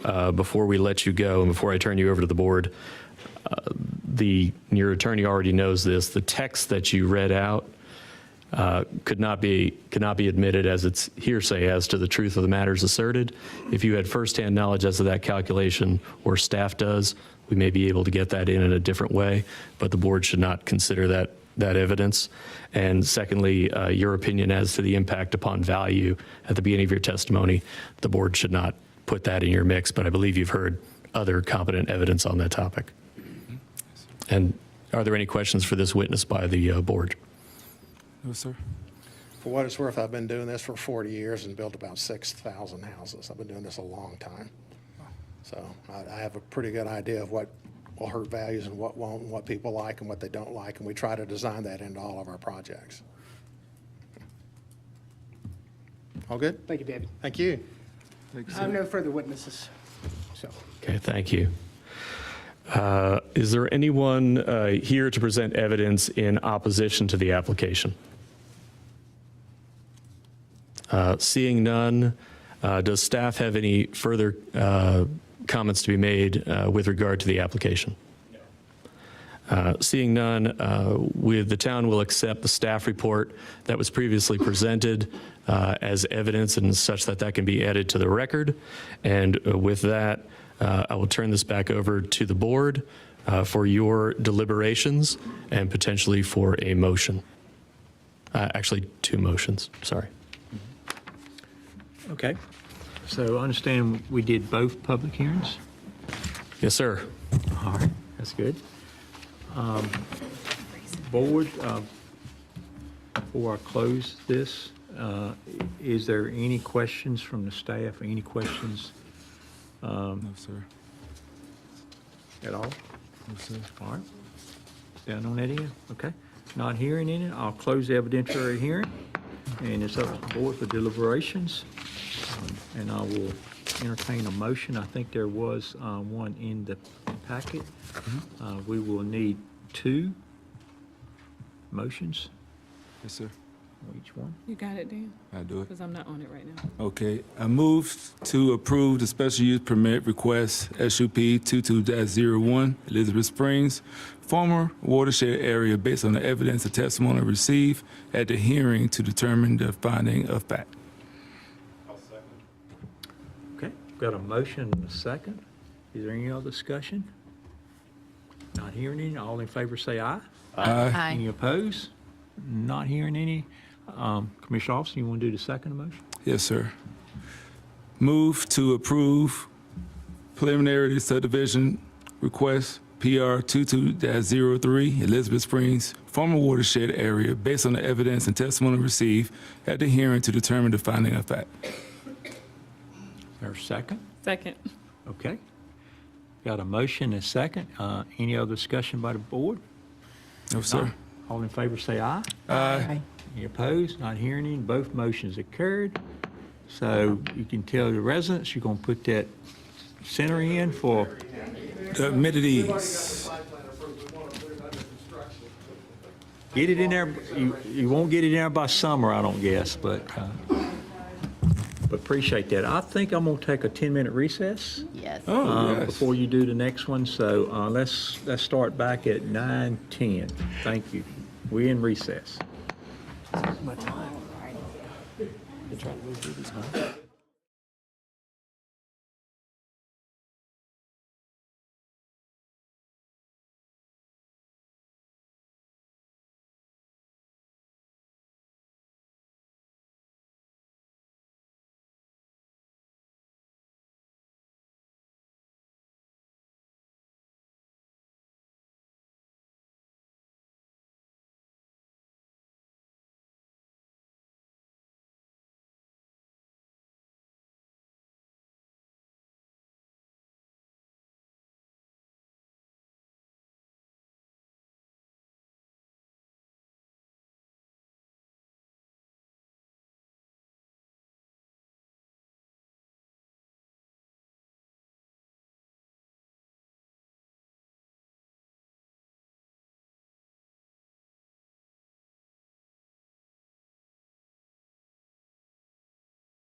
Yeah.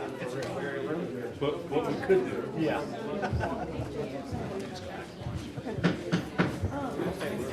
Okay, just in case that's funky. Thank you.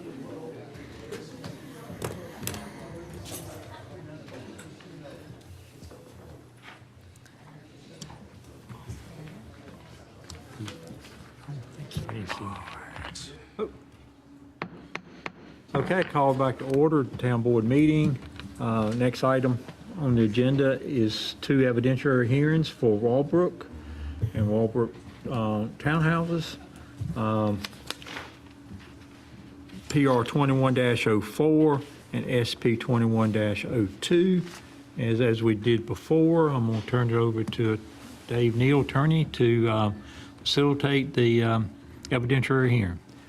Thank you, Mayor. I would ask the town clerk to incorporate the evidentiary hearing comments into the record so that we do not have to reread those. And ask the clerk to administer the oath to any witnesses we have. Anyone wishing to speak under the 2 evidentiary hearings? Remain where you are and just raise your right hand, please.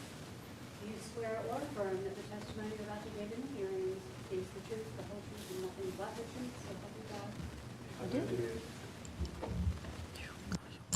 Board members, we're going to do the voir dire as to the Walbrook project, the series of questions again, as obviously that doesn't repeat from the last 2 hearings. And this will be for 2 hearings. We're hearing them together, and then we'll have 2 votes. A board member shall not participate in this hearing or these hearings if the member has a fixed opinion prior to the hearings that is not susceptible to change, has engaged in undisclosed ex parte communications, has a close familial, business, or other associational relationship with the applicant or an affected person, or has a financial interest in the outcome of the matter. Is any member predisposed to vote a particular way on this matter, such that his or her opinion is fixed and the evidence presented during this hearing is not likely to influence his or her decision? No. Has any member discussed this matter with proponents, opponents, or others? No.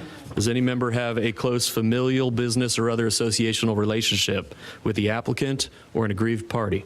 No. No. Does any member have a financial interest in the outcome of this matter? No, sir. While not a conflict of interest, specialized knowledge of members should be disclosed. Does any member have particular knowledge or expertise regarding the site or the subject matter of this hearing? No. No, sir. Has any member made a site visit? No. No. Is there any objection by a member of the board or by a party to the participation of any member on the basis of a conflict of interest? No, sir. Seeing no one out in the audience, I would ask the planning staff to provide the staff report. Thank you. Good evening again. These are 2 Walbrook applications. First, a preliminary subdivision plat, and second, a site plan for the townhome portion. To help us get oriented with the site, this is the Walbrook area, Main Street going through the middle. The red outline shows the area for the preliminary plat. It is 8 non-residential lots and 1 other lot that will have the townhomes in it. Also included for reference are the Paris tract and the MBW tract. Those are included because they were part of the tree preservation plan that help meet the requirements for the LDO for the preliminary plat. The area with the larger orange line around it is the townhome area. So a little bit of Walbrook history. The property was zoned commercial special use district under the UDO, and that translates to general commercial conditional zoning district under the LDO. Special use permit 2002 was approved for the Walbrook development, and that included the townhome section. And not too long ago, you all approved the annexation 2106 and the rezoning 2109 for those Paris and MBW tracts. So for the preliminary plat, and this gets interesting because the preliminary plat is under the LDO, so we have to think LDO for the preliminary plat, and UDO for the townhome site plan. And the townhome site plan is under the UDO because it was started quite a while ago. So for the process for the preliminary plat, following the LDO Handbook Appendix A, we are at step 4, the evidentiary hearing with the town board, and tonight you'll have the chance to approve or deny the request. The preliminary subdivision plat is zoned General Commercial Conditional Zoning District. As I mentioned, it has 8 non-residential lots, and Lot 6 is for townhomes, subject to the site plan we'll see in just a moment. The preliminary plat includes new streets and extensions of Virginia Water Drive, Walbrook Drive, and Wall Creek Drive, regional stormwater facilities, a greenway extension, and a tree preservation plan. For the site plan for the townhomes, I mentioned that's under the Unified Development Ordinance because it started a few years ago. That also follows the evidentiary hearing, and the applicant will provide a testimony for findings of fact for the site plan following the staff presentation. Again, you all will get to approve or deny the request. So for the townhome site plan, it is also zoned commercial special use district, now commercial conditional zoning district, and it is 23.38 acres. And the proposal is to have 140 townhome lots, and that is a density of just shy of 6 units per acre. And it was approved before, I believe, for 10 units per acre. The parking required is 399 spaces. The site plan shows 487 parking spaces. There are several new streets shown, and on-site riparian buffers sort of frame the layout. We'll see that in a moment. And the greenway connectivity is to be determined. From what I understand, there's some work going on behind the scenes to get the best possible alignment for the greenway, and that will come next in the construction documents. So this is the townhome site plan. North is to the right. A lot of times we like to have north facing up, but in this plan, north is to the right. So Main Street's at the top of this, and again, that's 140 townhome lots. As per the comprehensive plan future land use map, the site is designated as mixed-use neighborhood, and that is defined as that live, work, play place where you can have homes, go shopping, walk around. Just some notes to go along with these applications. Both applications went through 6 rounds of review with our technical review committee just to get everything buttoned up, and staff has no further comments. TIA was completed during the SUP process, and improvements are noted on the cover sheet of the plan set. Construction drawings will follow these applications, and they will incorporate the Main Street LAP project improvements. Staff has no outstanding comments and recommends that you all hold the evidentiary hearing this evening for both the preliminary subdivision plat and the site plan for the townhomes. So for the preliminary subdivision plat, I mentioned that's under the LDO. The LDO has 6 review standards that are slightly different from the 7 findings of fact that are in the Unified Development Ordinance. They are very similar, but for the LDO, these are the review standards for the preliminary subdivision plat. So conformance with plans, like the comprehensive plan and other plans, minimizing traffic congestion and any traffic hazards, no danger or offense by vibration, noise, odor, dust, smoke, or gas. The use will not inhibit the orderly development of adjacent properties, not endanger public health, and comply with the LDO. Just to compare, for the site plan for the townhomes, you will look at the findings of fact in the Unified Development Ordinance. So not endangering public health, safety, welfare, not injuring adjoining property value, be in harmony with the character of the adjacent neighborhood, conforming with the comprehensive plan, have adequate facilities and protection and services, not cause undue traffic congestion or traffic hazard, and complying with all the requirements of the Unified Development Ordinance. So the applicant is present to answer questions and provide testimony, and applicant has provided 2 presentations this evening, and I will invite them up unless you have questions for staff right now. Okay. Thank you. The application and staff report are admitted into evidence. I believe that the applicant is represented by counsel. Is there anyone else, are there any opponents to this application that are represented by counsel? Not seeing any. I'll ask Mr. Frederick for a brief opening statement on behalf of the applicant. Good evening, Mr. Mayor and Commissioners. I'm Mark Frederick with Parker, Poe, Adams, and Bernstein. I'm a land use attorney representing the applicant, Crosland Southeast. My office address is 301 Fayetteville Street, Raleigh, North Carolina, 27601. We're excited to be back before you again tonight to continue the approval process for the Walbrook mixed-use development and to begin implementing the town's vision for this important corridor along Main Street. We did prepare binders with the documents that our witnesses will be referencing throughout tonight's hearing. Those documents include the special use permit resolution that was approved last year, the TIA and TIA addendum, as well as the report prepared by our appraiser. I do have a binder for each of you if you'd like me to hand those out now. That'd be fine. Do you have one for the clerk? Yes. Thank you.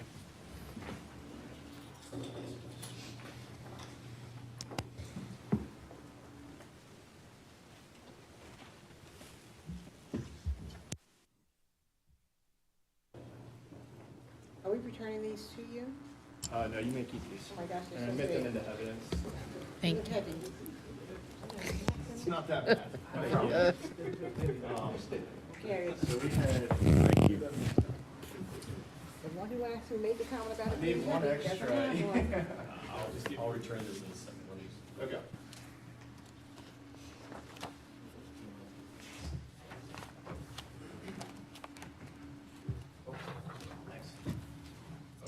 Wait, Dave, do you want to look at that and I'll share with somebody else? No, ma'am. You can take that one.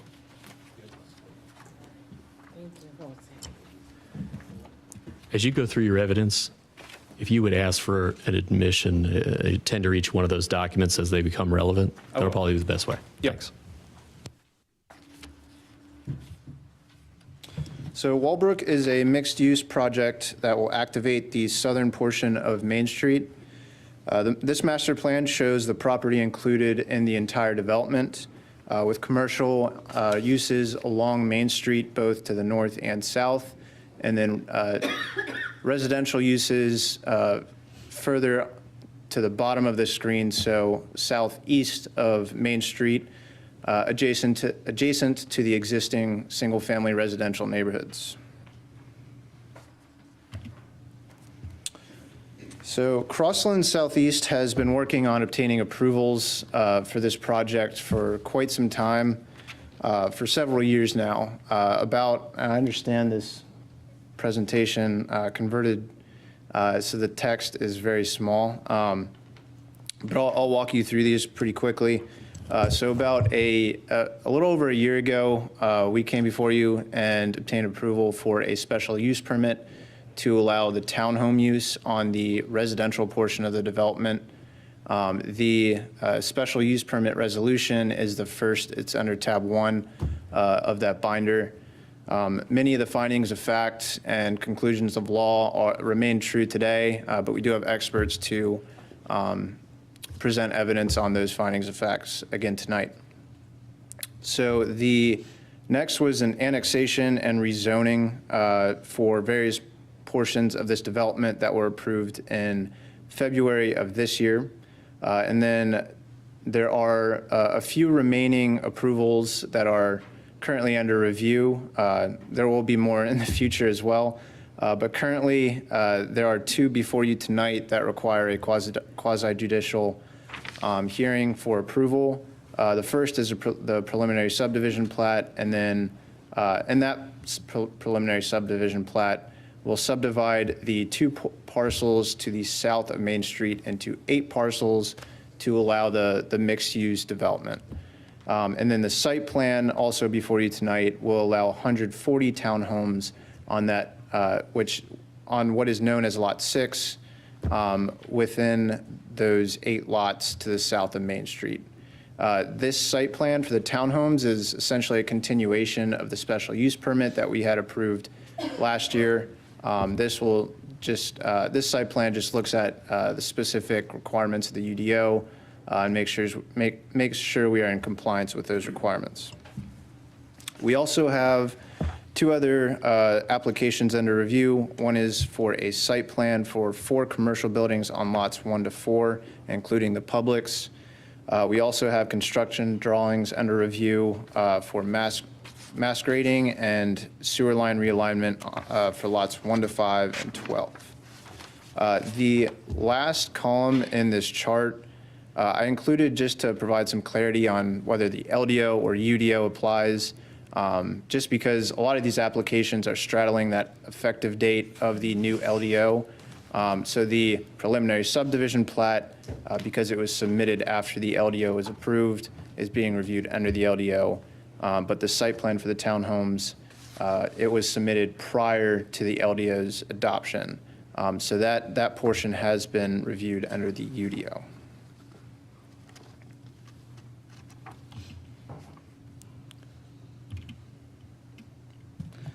So again, this is the property subject to the request. The two red arrows point to the 2 parcels subject to the preliminary subdivision plat. This is about 57.35 acres in total. This application will subdivide that into 8 parcels. The townhome site plan is, it applies to the parcel, the larger triangle and the portion kind of to the bottom right-hand side of that parcel near the existing single-family residential developments. So we do have several experts here tonight to present evidence on how both the preliminary plat and the site plan will meet the approval criteria. As was previously mentioned, there are 2 separate approval criteria based on the LDO versus UDO. Those are very similar. But we will have experts to speak on to all those factors. Mr. Mike Isaac with Crosland Southeast will speak to the vision of this project and how it complies with the town's adopted land use policies with respect to factors C and D. Mr. Brian Fidungus with Art Consulting, the civil engineer on record for the project, will testify regarding the site layout and plan conformance to adopted town plans and UDO requirements, covering factors E and G. Mr. Mike Sanchez with McAdams, again, the civil engineer, will speak to the same factors, but in regard to the townhome site plan. Mr. Matt Peach with Stantec, a transportation engineer, will testify regarding adequate transportation infrastructure and right-of-way improvements, covering factors A and F. And finally, Mr. Hunter Howell with Valbridge Property Advisors will explain that the plan will not be detrimental to adjacent properties and is in harmony with the scale, bulk, coverage, density, and character of the surrounding area, covering factors B and C. So as you listen to their testimony, please focus on the 7/6 factors and how we have satisfied our burden with experienced professionals in their respective fields. So I'd like to now call our first witness, Mr. Michael Isaac.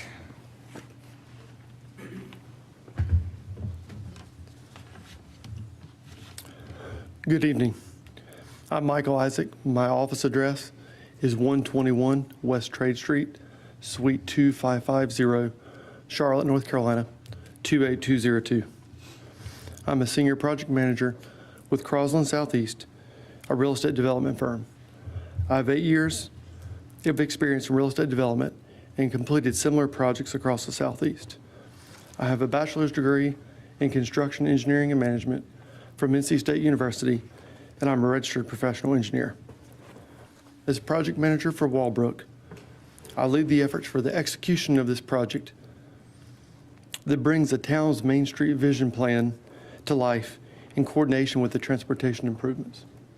So I'd like to tender Mr. Isaac as an expert in real estate development. The town will acknowledge Mr. Isaac as an expert in real estate development. As you know, we've been working on this project for several years now. Walbrook is a mixed-use development straddling South Main Street. The original vision for the project and uses were guided by the comprehensive plan policies for this area. The 2 parcels subject to this request are within the mixed-use neighborhood category, which contemplates neighborhoods with a mix of uses that offer residents the ability to live, work, shop, and play in one community. This property zoning, general commercial conditional district, is consistent with the future land use designation. The planned uses for this property also are consistent with the designation. The townhome portion of this development, which are permitted according to the special use permit granted last year, are located adjacent to existing residential neighborhoods. And in combination with the planned commercial uses along Main Street, will create a mixed-use environment recommended by town policy, allowing residents to live, work, and play in one community. Another relevant policy in the comprehensive plan is to celebrate downtown. The comprehensive plan seeks mixed-use development on the property, including diverse housing options in the vicinity of downtown to activate the downtown core. This preliminary plat will support the policy by allowing a mix of uses in the vicinity of the downtown core. The proposed townhouse use will diversify housing options in the downtown core and on a site where other mixed uses are already permitted. In addition, this preliminary plat will support the town's Main Street vision plan to create a safer, more successful, and more attractive Main Street for residents, business owners, and visitors. These parcels were envisioned to contain a mix of uses of residential and commercial or mixed-use elements, and our vision plan provides for that mix. The property covered by this application is within the suburban fringe section of Main Street. The recommendations for this section include: 1, rebuild Main Street into a 2-lane divided roadway with a meandering 10 to 12-foot wide side path from US 410 bypass to Burlington Mills Road. Number 2, realign Burlington Mills Road to address the problematic skew, creating a new intersection with Main Street. And 3, connect Wall Creek Drive to the new intersection at Burlington Mills Road, Main Street, including sidewalks on one side. We've been working with the town for the last few years in the realignment of Burlington Mills Road, which this development will facilitate. The connection from Wall Creek Drive to the new intersection will be completed in connection with the townhome development. This will greatly increase vehicular and pedestrian connectivity of the area. In addition, Burlington Mills Road and Main Street area is a catalyst site. The Main Street Vision Plan states that market analysis reveals this area is suitable as a housing village that builds on the existing residential fabric, yet expands the diversity of offerings. The plan recommends to focus limited mixed-use buildings at select gateways along Main Street. Transitions from here should include apartments and townhouses that connect the existing neighborhoods. The key recommendation is to enhance connectivity in the Burlington Mills Road area by making street connections to the existing transportation network and ensuring new streets are created with multimodal consideration. As shown on the slide, this project will provide many of these connections and enable development of the larger site as a whole. Related to Factor C of the approval criteria, the plan for this development is to concentrate the retail and commercial uses along Main Street and use the townhome portion of the project to provide an appropriate transition to the existing neighborhoods. The commercial uses will allow additional services, convenience items, and walkable access to food that does not exist in a meaningful or walkable way in this area of Main Street.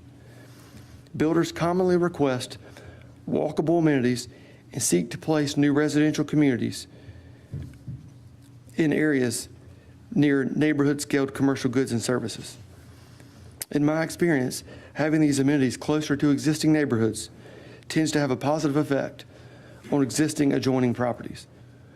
By placing townhomes between the proposed commercial and existing residential uses, we're offering an appropriate transition of density between Main Street and existing neighborhoods.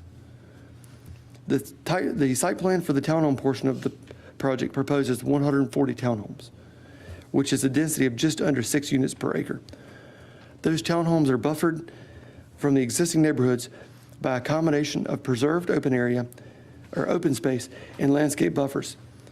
We believe excuse me, we believe the overall layout for this development fits well into the neighborhood character and is appropriately scaled to create a vibrant, walkable community. Thank you. 30 questions. Yeah, does the board have any questions, Mr. Isaac? I have a clarification on point number 3 on your previous slide. I think it was the previous slide. It says connect Wall Creek Drive to the new intersection at Burlington Mills. Is that accurate? Yes, this is Wall Creek Drive right here. Right, but the Burlington Mills is further to the left, right? You go. Yes, that's a relocated Burlington, realigned Burlington Right, Mills. so it doesn't connect the two. So if I may, so the recommendation is for the plan on the left. And that plan, when it was created, envisioned Burlington Mills to connect to that Wall Creek extension. With the way this development proposes it, it actually shifts Burlington Mills Road slightly further south on Main Street, and with a future connection that goes into the development at a different location. I just wanted to clarify that because that point says that, but it no longer does that. Yeah, so our plan is slightly different than Okay, the just want to Mitsubishi clarify for plan. the public, people are watching. Yeah, That was the original vision. Right. Yes. Now, I do think, for benefit of Wall Creek, if they need to get out to the stoplight, they will be able to go through the. Yes, they will be able to get to Burlington Mills Road without going onto Main Street through the internal street network. Thank you. I just want to clarify. Yep. We have a party that has a cross-examination question. Okay. Yep. Sir, if you can come to the microphone and give us your name and address. Thank you, everyone, for having us here today. My name is John Briand. I'm a resident of Rolesville. I am the president of the Hampton Point HOA, and I live at 1000 Evening Shade Avenue. Also am a licensed civil engineer as well. I've got 10 years experience and have been licensed for the last 6 years. So just have a few questions, and I'm not 100% sure if the tract that I care about, which is the Paris tract, is directly applicable from the maps today, but had received, my house was within the map that got the mailer sent directly to us. So I guess the first question that I had was, I was not able to make the meetings back in January, but in January for the buffer along the Paris tract, which backs up to Middle Ground Avenue, where our neighborhood is, it was, I think his name was Andrew Williams, Austin Williams. Okay, yes, Austin Williams had agreed through an email exchange back in January about some upgrades to the potential buffer to the neighborhood to keep the mature trees, as well as put in a 6-foot-tall fence and a few other upgrades just to mitigate some of the noise and light pollution coming into the neighborhood. And I just wanted to confirm that that was still under the plan of the developer. Yes. To complete that. That's current plan. Okay. And the second question I had is our neighborhood, we have 2 existing farm pond dams that were there before the neighborhood, and we actually recently last year had to do a special assessment that was approved, and we'll be doing dam upgrades. And stormwater is a fairly big concern for us because we're a fairly small HOA, and the dam upgrades are pretty significantly costly compared to our dues. I believe I saw on the site plans that you will be taking the stormwater from the Paris tract across to the main Walbrook development, and just wanted to confirm that that would not be going into our property. So we have a stormwater management feature right here. Okay. So we're going under Main Street to tie in there. Okay. All right.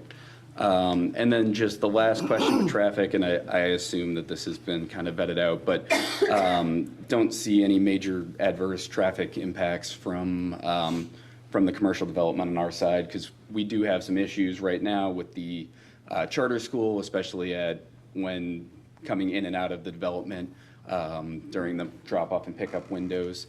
But from the Paris tract perspective, do you see any major impacts to our community in particular? I'll defer to the traffic expert that's coming up next. Okay. Yeah, we do have civil engineers and a traffic engineer that will probably be able to more appropriately answer some of these specifics, if we'd like to move on to them. Is the Paris tract part of this application? So the preliminary plat and no, it's not. It's not part of either of these. So technically, that Paris tract is not under review tonight for these two hearings. For clarification and for the public and for the gentleman asking the question, will those tracts come in under a future QJ hearing for development if this vision is advanced? And maybe that may be a question for staff. Will these still come back again? Site plans? Excuse me one second. Yes, when a property has, actually, they may not, if they have conditional zoning, a site plan is required to come back to the town board for approval. If it is straight zoning, the site plan and construction documents can be approved administratively.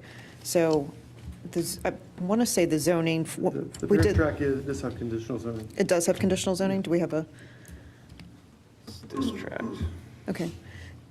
We don't have a zoning map on here. I can, We do have conditional zoning. It's all the same zone. it's all, okay, if it's conditional zoning, it will come back to you all for review and approval. So thinking about this for a second, this could be addressed in two ways. I believe the applicant was asking, I'm sorry, not the applicant, the interviewer here on the cross-examination was asking whether a commitment had been made with regard to the Paris tract. Normally, if that was part of the site, the board would be asking for that to be imposed as a condition. However, I don't know that we have anything to stick it to right now. Does that make sense to everyone? Mm-hmm. I suppose you could impose a condition on the Paris tract for what you're submitting right now, but I'm going to guess that would be problematic for the applicant. Yeah, I believe those features are likely in the site plans for those properties, but those properties aren't under site plan review right now. So we would rather avoid a condition right now for property that is not currently under review. Can we confirm the conditional zoning? That's my question in my head right now. I don't want to, yes, it is. I want to proof that it is. That was in February. Sitting there, it came back to me because I was the case manager for the rezoning. And one of the conditions for that, but see, it has a condition, so it's conditional. One of the conditions was the buffer requirement, and that changed from Austin working with the Hampton Point neighborhood. So because it has a condition, it's definitely conditional. So it's coming back then. Yes, they will come back, and Mr. Elabarger reminded me, they'll come back for preliminary plat and for site plan. Right, but he asked about the But it's traffic. already in the condition that was approved before. For the zoning. For the buffer, but he asked about the traffic. So I was trying to figure out if it's coming back to us. So that sounds like Yes, yes. it's coming back to us.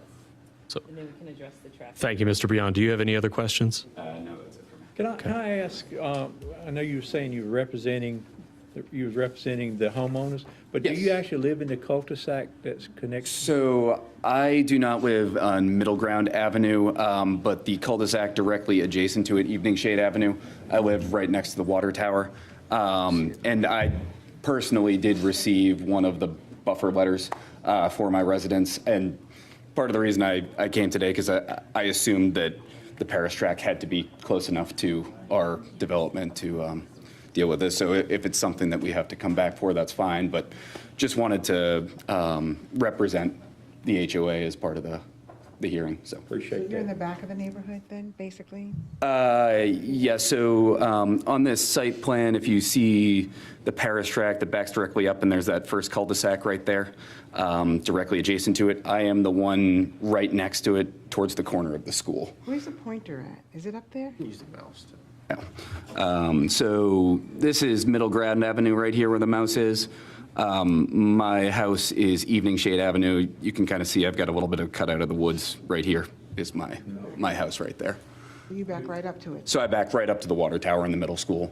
And I've got a slight buffer, so my neighbors on the street adjacent to me would be directly buffering the Middle Ground Avenue, would be directly buffering the property. But so I'm slightly offset, but probably just maybe 100, 200 feet.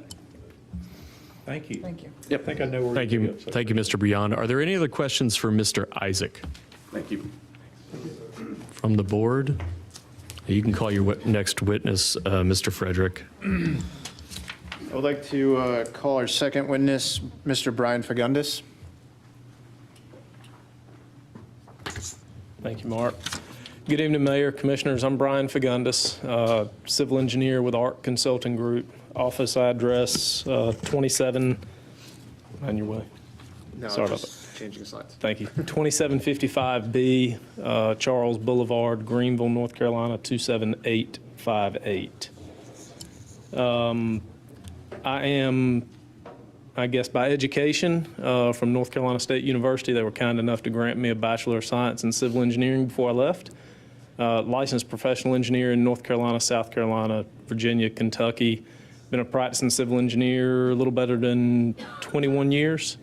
Have done hundreds of projects across this state, many with very similar, I will call it complexities as to what Walbrook has.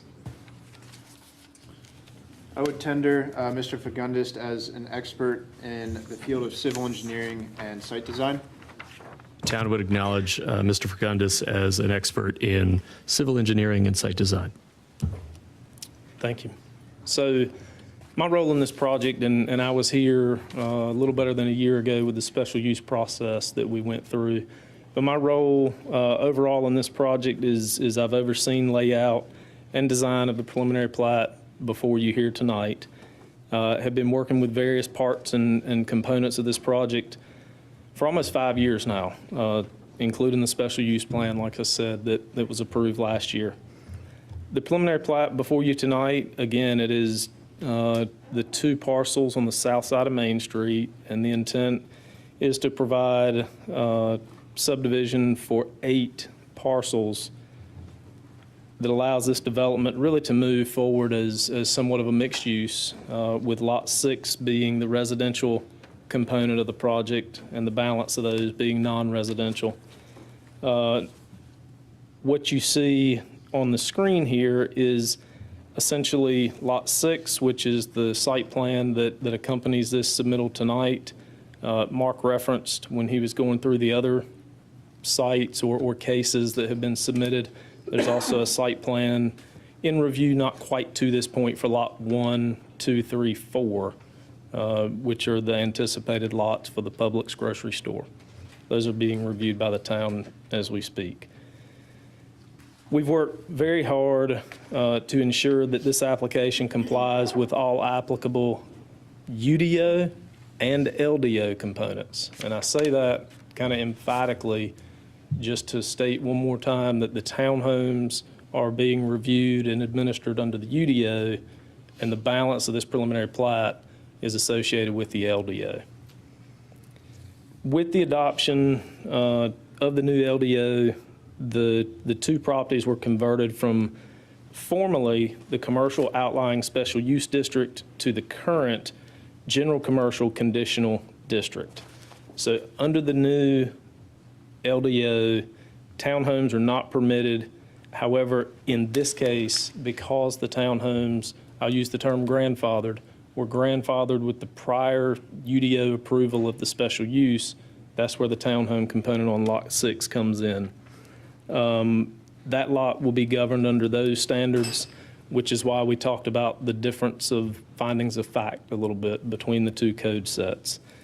The special use was approved with conditions which apply to this application, and those conditions are listed on the screen that you see in that bottom left corner.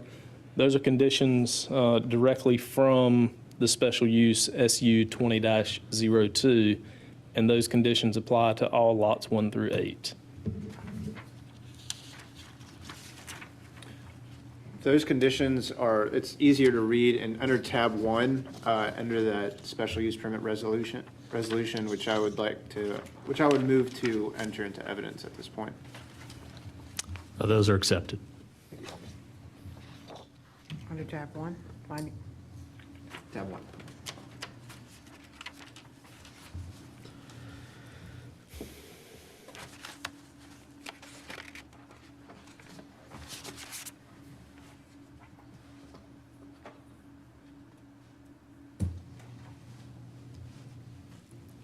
So with respect to factor E,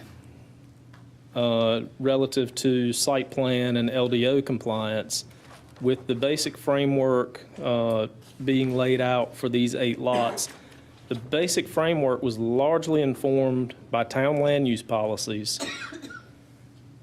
Also, with the need for the proposed uses to be appropriately located with respect to transportation facilities, public water and sanitary sewer supply, and emergency service access.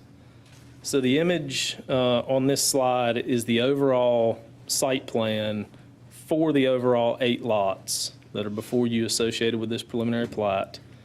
The 8 lots will have direct access to transportation facilities with multiple access points onto South Main Street, 4 access points, as a matter of fact, that are proposed to integrate into an internal public street network.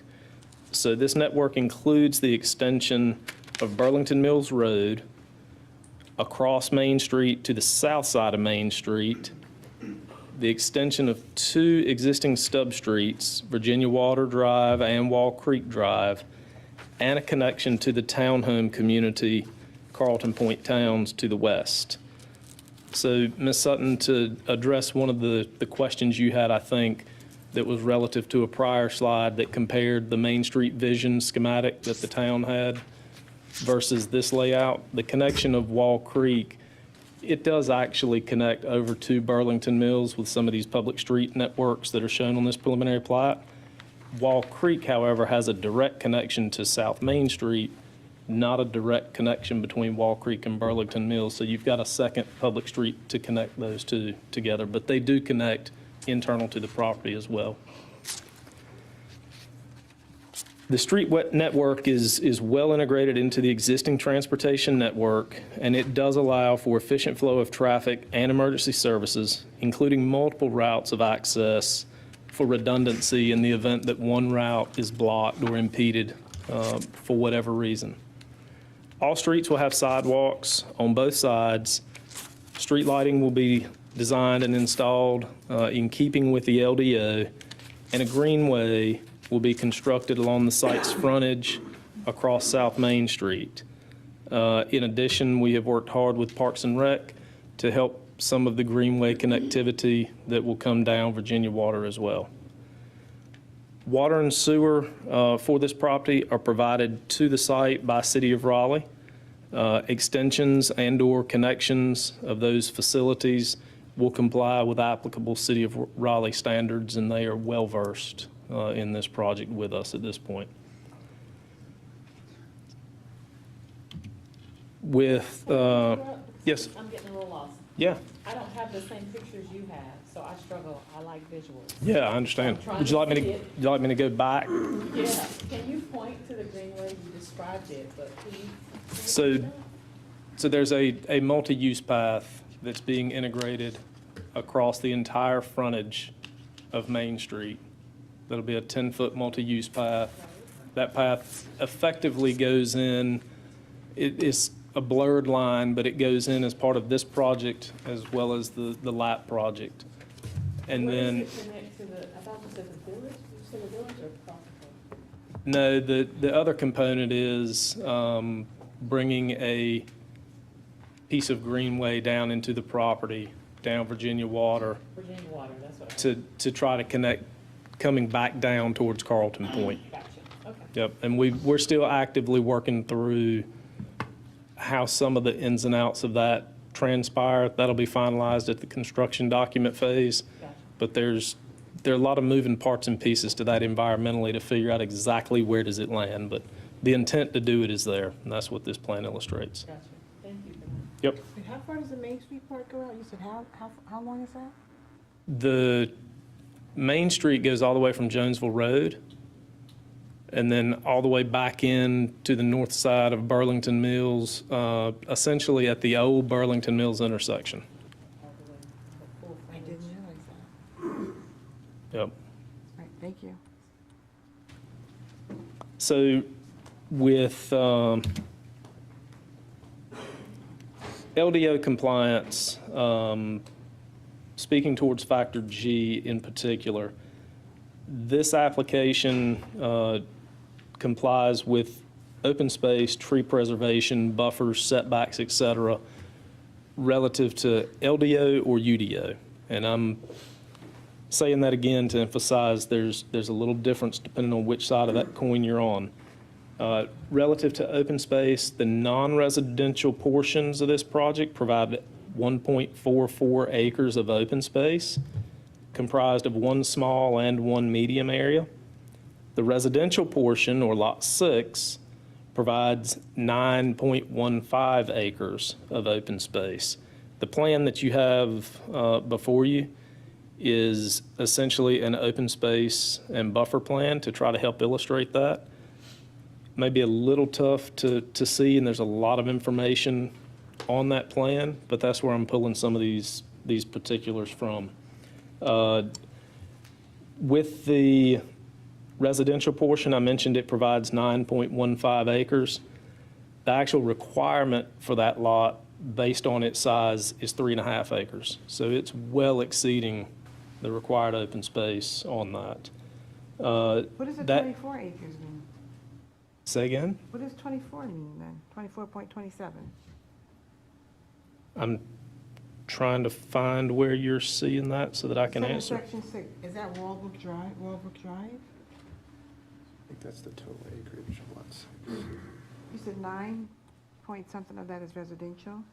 But isn't it a total of 24.27?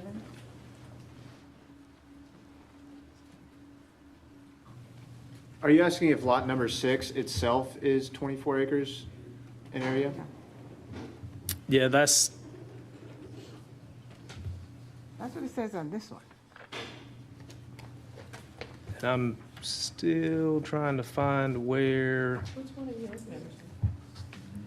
I think it's the first page on the presentation. It's on page 101 maybe?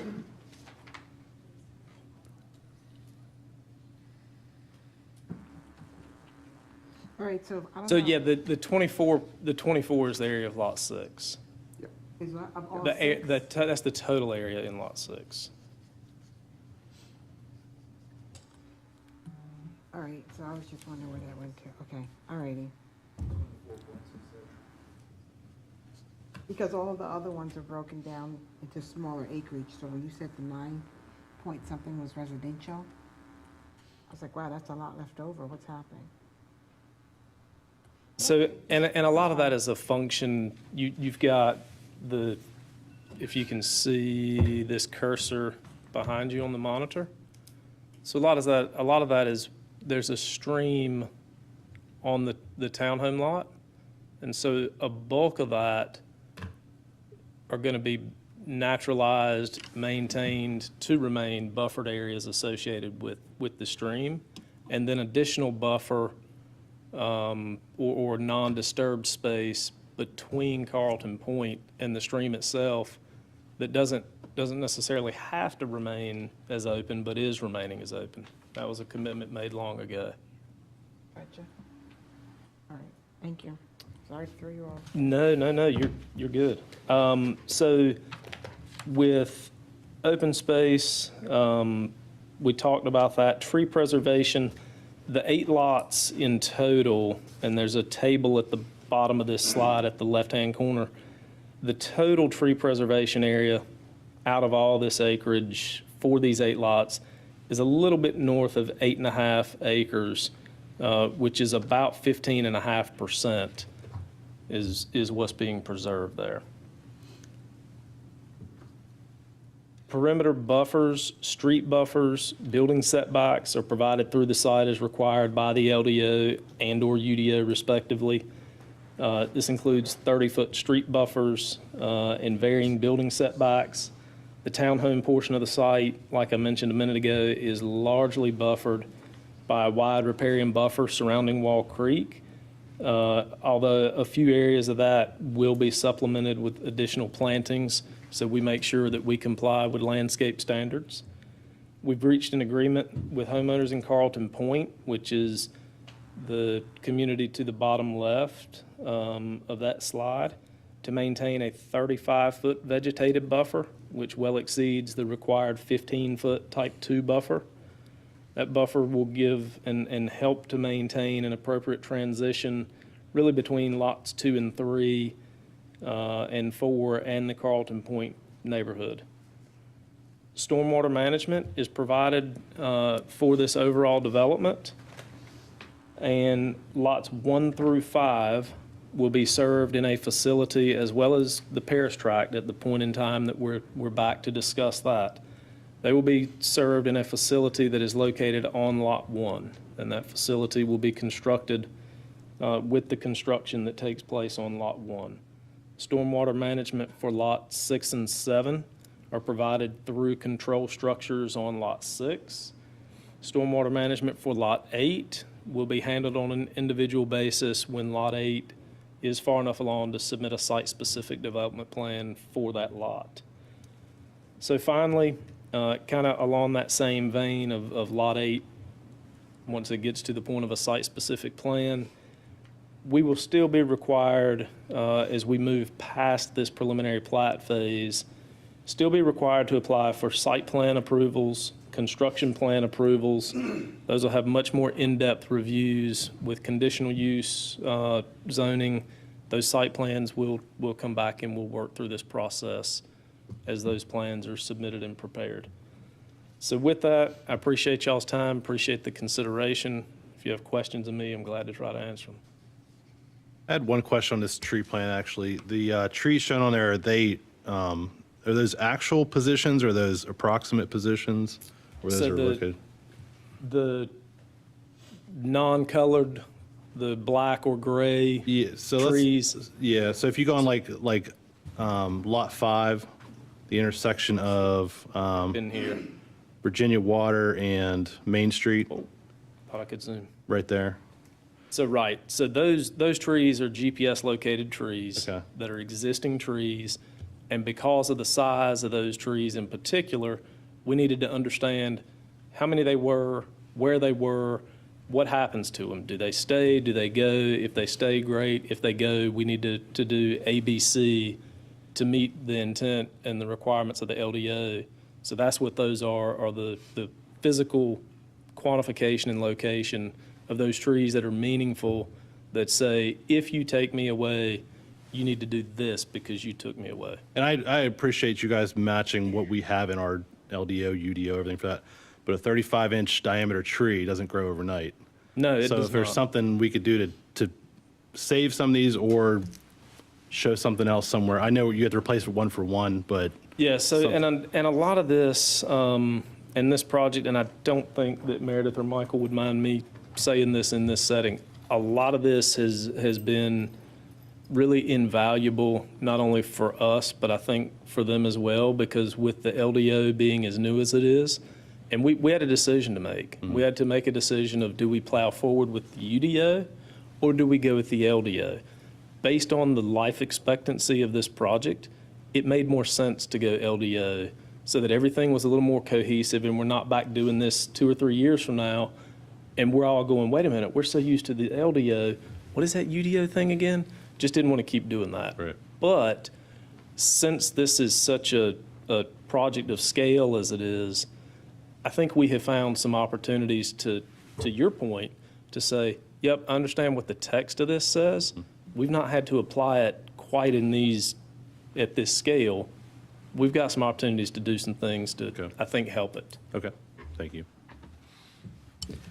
I did not see anyone rise to cross-examine your witness. Are there any other questions for this witness from the board?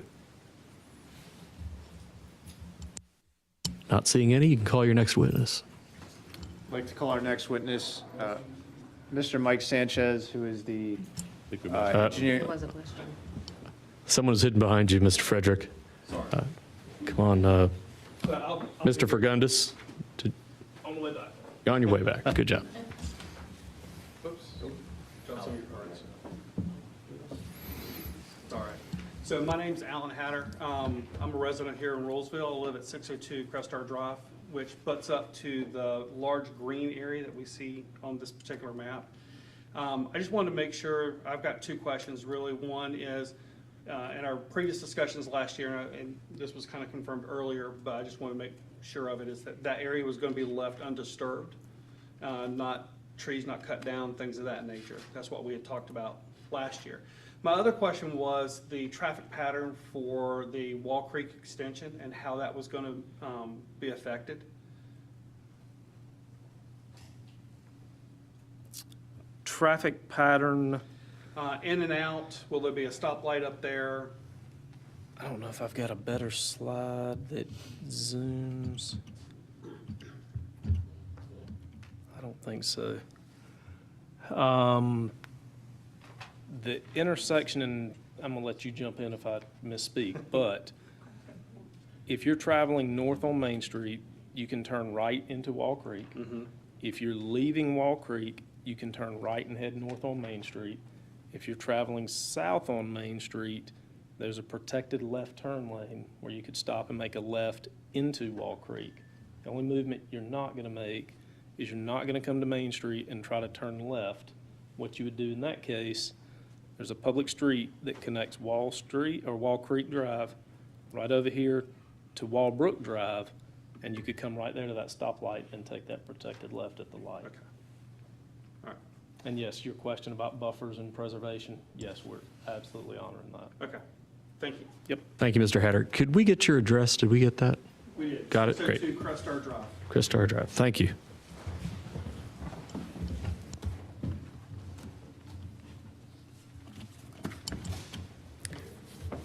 Good evening. I'm Mike Sanchez. I'm a civil engineer with the McAdams Company, and my office address is 2905 Meridian Parkway in Durham, North Carolina, 27713.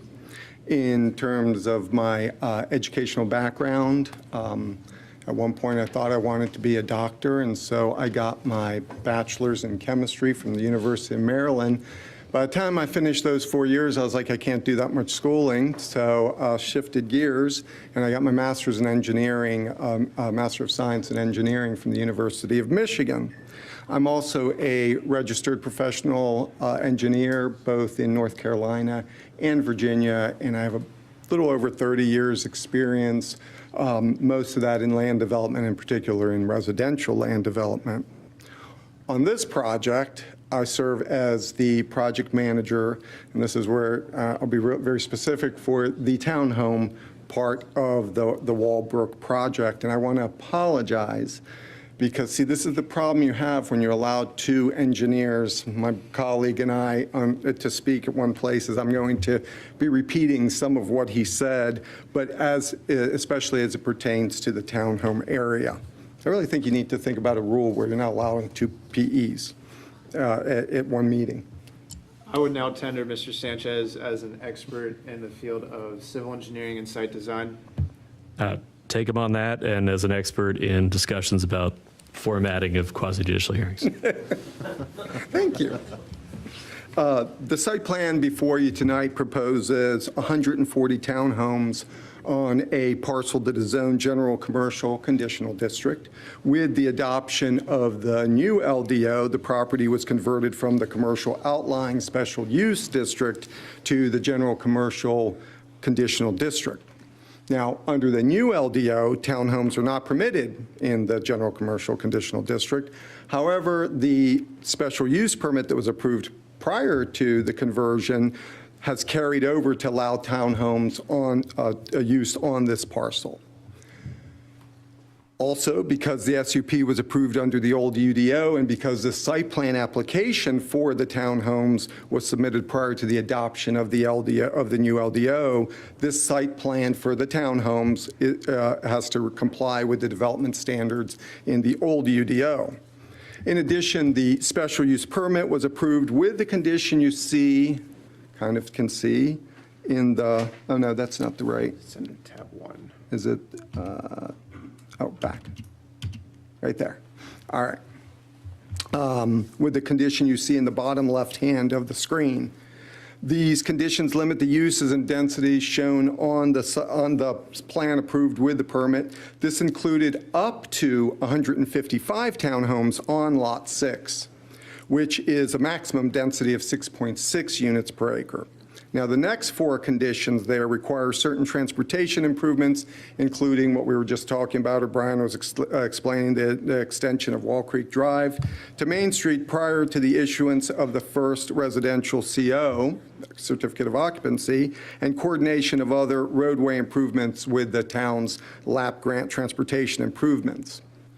Condition F that you see there simply states that the final acreage of sites are subject to slight changes to the site at the site plan stage.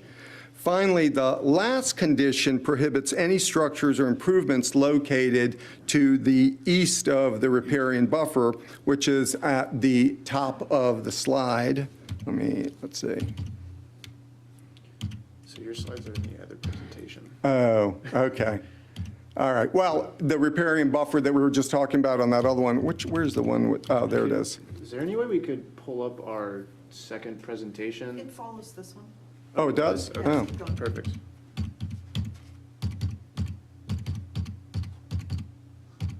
There it is. Okay. Okay, there's the red line. So you see up where the red line is, that's that riparian buffer that we were talking about up in, where anything to the east, which is up as you're looking at that slide, there will not be any, prohibits any structures or improvements located to the east of the riparian buffer. This site plan is in conformance with all of these conditions, and we are proposing, as you'll hear in a minute here, below 155 units, and we're not proposing any improvements east of that riparian stream. In addition, the transportation improvements will be constructed in accordance with the timing required by the conditions. Now, UDO compliance, in regard to the UDO compliance, I'll speak specifically to factor E, which requires that the proposed development and or use is appropriately located with respect to transportation facilities, water and sewer supply, fire and police protection, and similar facilities. So with the basic framework that I described, the layout of the site plan, while it's informed by the town's land use policies, was also designed to be appropriately located with respect to transportation facilities, water and sewer supply, and emergency services. The image on this slide is the overall site plan for lot number 6 of the Walbrook development, including 140 townhomes, proposed across 23.38 acres. This townhome community will have direct access to transportation facilities through a combination of public streets and private alleys. Wall Creek Drive will be extended, as mentioned earlier, to Main Street with the townhome development, which will not only provide direct access to Main Street, as I mentioned, but also the existing Wall Creek neighborhood will be able to access Main Street through there, as Brian described in detail. This development will also have 2 points of access to that future Burlington Mill Road extension. The street network is well integrated into the existing transportation network and will allow for efficient flow of traffic and emergency services, including multiple routes of access for redundancy in case that there's a problem, some entrance is blocked. All streets will have sidewalks, as mentioned earlier, on both sides, and street lighting in accordance with the UDO. Water and sewer will be provided. Fighting with the UDO or the LDO? The UDO. For the townhomes, it's the UDO. Water and sewer will be provided by the city of Raleigh, and any extensions that we need to make to access water or sewer or any connections will be in compliance with the city of Raleigh public utility standards. In regard to the UDO compliance, this application complies with all the applicable development standards in the UDO, and in particular, I want to mention open space, parking, buffers, setbacks, and stormwater management. Some of these numbers you will have heard earlier. Open space, according to the standards in the UDO, this development will be required, the townhome portion now will be required to provide 3.5 acres of open space. However, the site plan that we are proposing has 9.15 acres of open space, so it's well above the required amount. And that does include 4.8 acres of active open space. Parking, I think Meredith talked about this early on. The site plan provides a total of 487 parking spaces, and that compares with what's required, which is 399 spaces. And this is based on 124 three-bedroom units and 16 four-bedroom units, as well as 54 visitor parking spaces and 13 spaces at the mail kiosk. Buffers. This development will provide a 20-foot type B buffer adjacent to the existing neighborhoods. Much of this buffer, which is located at the top of the slide that you see there and right of the screen, will be provided with existing vegetation in the riparian buffers around Wall Creek, and the remainder of the buffer will be landscaped according to UDO standards. This development will also provide a 10-foot type D buffer where the development abuts the non-residential lots to the north and west, or on the bottom and left-hand side of the screen. Can I clarify a point you just made? Yes. Mike's on. You said only 3 and 4 bedroom townhomes. Did I hear you accurately? Yes, ma'am. Okay, I just wanted to make sure I heard you Yes, correctly. ma'am. That is correct. Thank you. Setbacks. How do you divide up the, not that it matters, just out of curiosity, how do you divide up that parking, the additional 54 spaces? Well, what do you mean, how do we divide up the park? How do you allocate that? I mean, because you have different, okay, so maybe I'm getting a little confused in all the maps here. I was just curious, how do you, I know some is going to the kiosk, but that's not part of the 54. Right, so the parking is located throughout some, as you see where the little triangle area, if you look at the screen where my cursor is, there's parking that's designed around that little triangle area along the alleyway there, and also the parking at the kiosk as well. That's 13, you said, right? So it's not necessarily visitor parking, it's just additional spots? Additional spots that visitors can use, that's correct, yes, ma'am. I heard it was not important, I was just curious, thank you.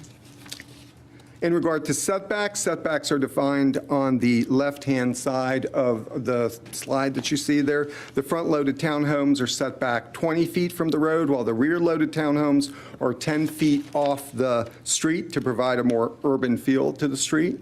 And there's a minimum 10-foot aggregate side setback between townhome clusters. And finally, the front-load lots have a minimum lot width of 26 feet and the rear load 20 feet. Finally, stormwater management. Stormwater management is provided by 2 stormwater control ponds, retention ponds, located in the middle and the top right of the slide on the eastern side of the project. And those ponds, of course, to meet requirements, will not only provide detention, but they also provide water quality treatment as well for nutrients. I'm happy to answer any questions that you may have. Do you have you would like to cross-examine this witness? I'd like to ask a question, yes, sir. Of this witness? Sure. James Wood and I live at 420 Green Turret Drive, which my property butts up to your property, or who's ever developing it. The question is, if the sewer line or anything comes on, or somebody gets an easement, say like Raleigh, I think the word was mentioned, it's going to hook on to Raleigh sewer line, so they would have the easement, or it'd be in their name. Who's responsible if something happens? Within the easement? Yes. Yes, ma'am. That is correct. Yes, ma'am. Okay. In regard to setbacks, setbacks are defined on the So I guess, what do you mean? Y'all have approached, the engineering have approached me about running a sewer line on my property. Oh, okay. Oh, okay. Are you right here? Yeah. I'm in that top right. Right here. Right in there, that's exactly right. That's right. So now when you say if something happens within the easement, like Sewer line breaks. City of Raleigh. It's my understanding that the sewer line's gonna run by that, not Wall Creek, but the creek that runs by Carlton Point. Right back here. That is correct. Yes, sir. And it runs underground for so many feet, I can't remember, 50 or 75 feet. And then it comes up and crosses the creek over to Carlton Point side. That's right. That's right. There'll be an aerial That's crossing. gonna be 15 feet above that creek. And I've talked to Austin, Yes. Williams. Yes. Yeah. And I've requested they put it, if I agree to it, Yes. that you put a gate on it. So that So kids that aren't walking children can't across. walk on it, but Who's gonna nobody. maintain it? Who's gonna maintain it? Yeah. That's City of Raleigh. The City of Raleigh would maintain My that. question is, kids will be kids. They can climb over it. If one falls off of it and gets hurt, who's responsible?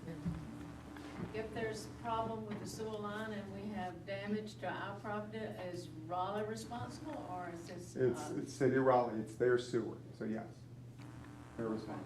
Okay. And we have been in touch with City of Raleigh. We've gone back and forth with them as to what they would, in terms of the gate that you were asking for, what they would be okay with there. So we don't have a final answer yet, but we are in communication with them. Well, 15 feet, you're Right. going over a pipe about this big, Right. kids gonna, they cross it now Yeah. onto my property. I mean, No, I understand. I don't have a problem, but I can see that if I would agree. Right. I understand. But yes, if there's a problem with the sewer, that's City of Raleigh that's going to take care of that. He say his name Can we get that right? They could bring a lawsuit against them. They own it. The easement includes provisions of liability that ties the city of Raleigh That's to what I liability. want. Yep. Thank you. What did you say your name was? James Woodard, James Woodard? Woodard, okay. Woodard. Thank you. Yes, I have a question. He said it's 15 feet over the pond? Over the creek that The runs stream. by Carlton Point, it's like this, it's a valley. Right. And so they have to come up, based on what I was told. Yeah, it's not that it comes up, because the sewer always, it's gravity, so it has to keep flowing down. Yeah. But what happens is, if you can picture, ma'am, let's say the sewer, here, my arm is the sewer, and this is the surface of the earth right here, right? And the earth starts to drop off. Well, we're turning to come across the stream. Here's the stream. As we turn and we come out, it comes out of the ground for a distance before it goes back into the ground on the other side of the stream, because the stream is a low area. And that's called an aerial crossing, which City of Raleigh allows and actually has many throughout their system. So how far is that? That total distance, don't get me to line, I'm gonna guess here, I think it's maybe the distance where it's out of the ground might be 150 feet. So I see what his concern is. And does not consider a liability. That's a big, Well, I don't know, I'm not an attorney, so I can't answer that. wow, that's something. So the standard practice in the city of Raleigh with their easements, especially with sewer easements, are those easements contain provisions on I apologize. liability and who's responsible for any injuries or anything that might happen associated with that sewer system. All right, so I know you just guesstimated that, but is there a maximum, like, or a minimum? Well, not a minimum, You know, a maximum. I'm talking to City of Raleigh about another project where we're actually proposing one that's almost 300 feet out of the ground. So I don't know what their maximum is. I haven't run across that. Brian, have you run across the maximum? I haven't. Oh. Wow, that's sewage, right? Ugh, Yeah, you know? All right, thank you. you're welcome.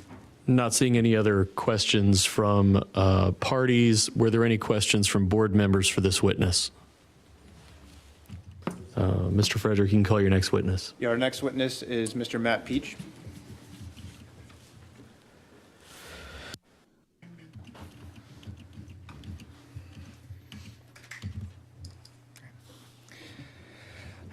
Good evening. I'm Matt Peach. My office address is 801 Jones Franklin Road, Suite 300 in Raleigh, North Carolina, 27606.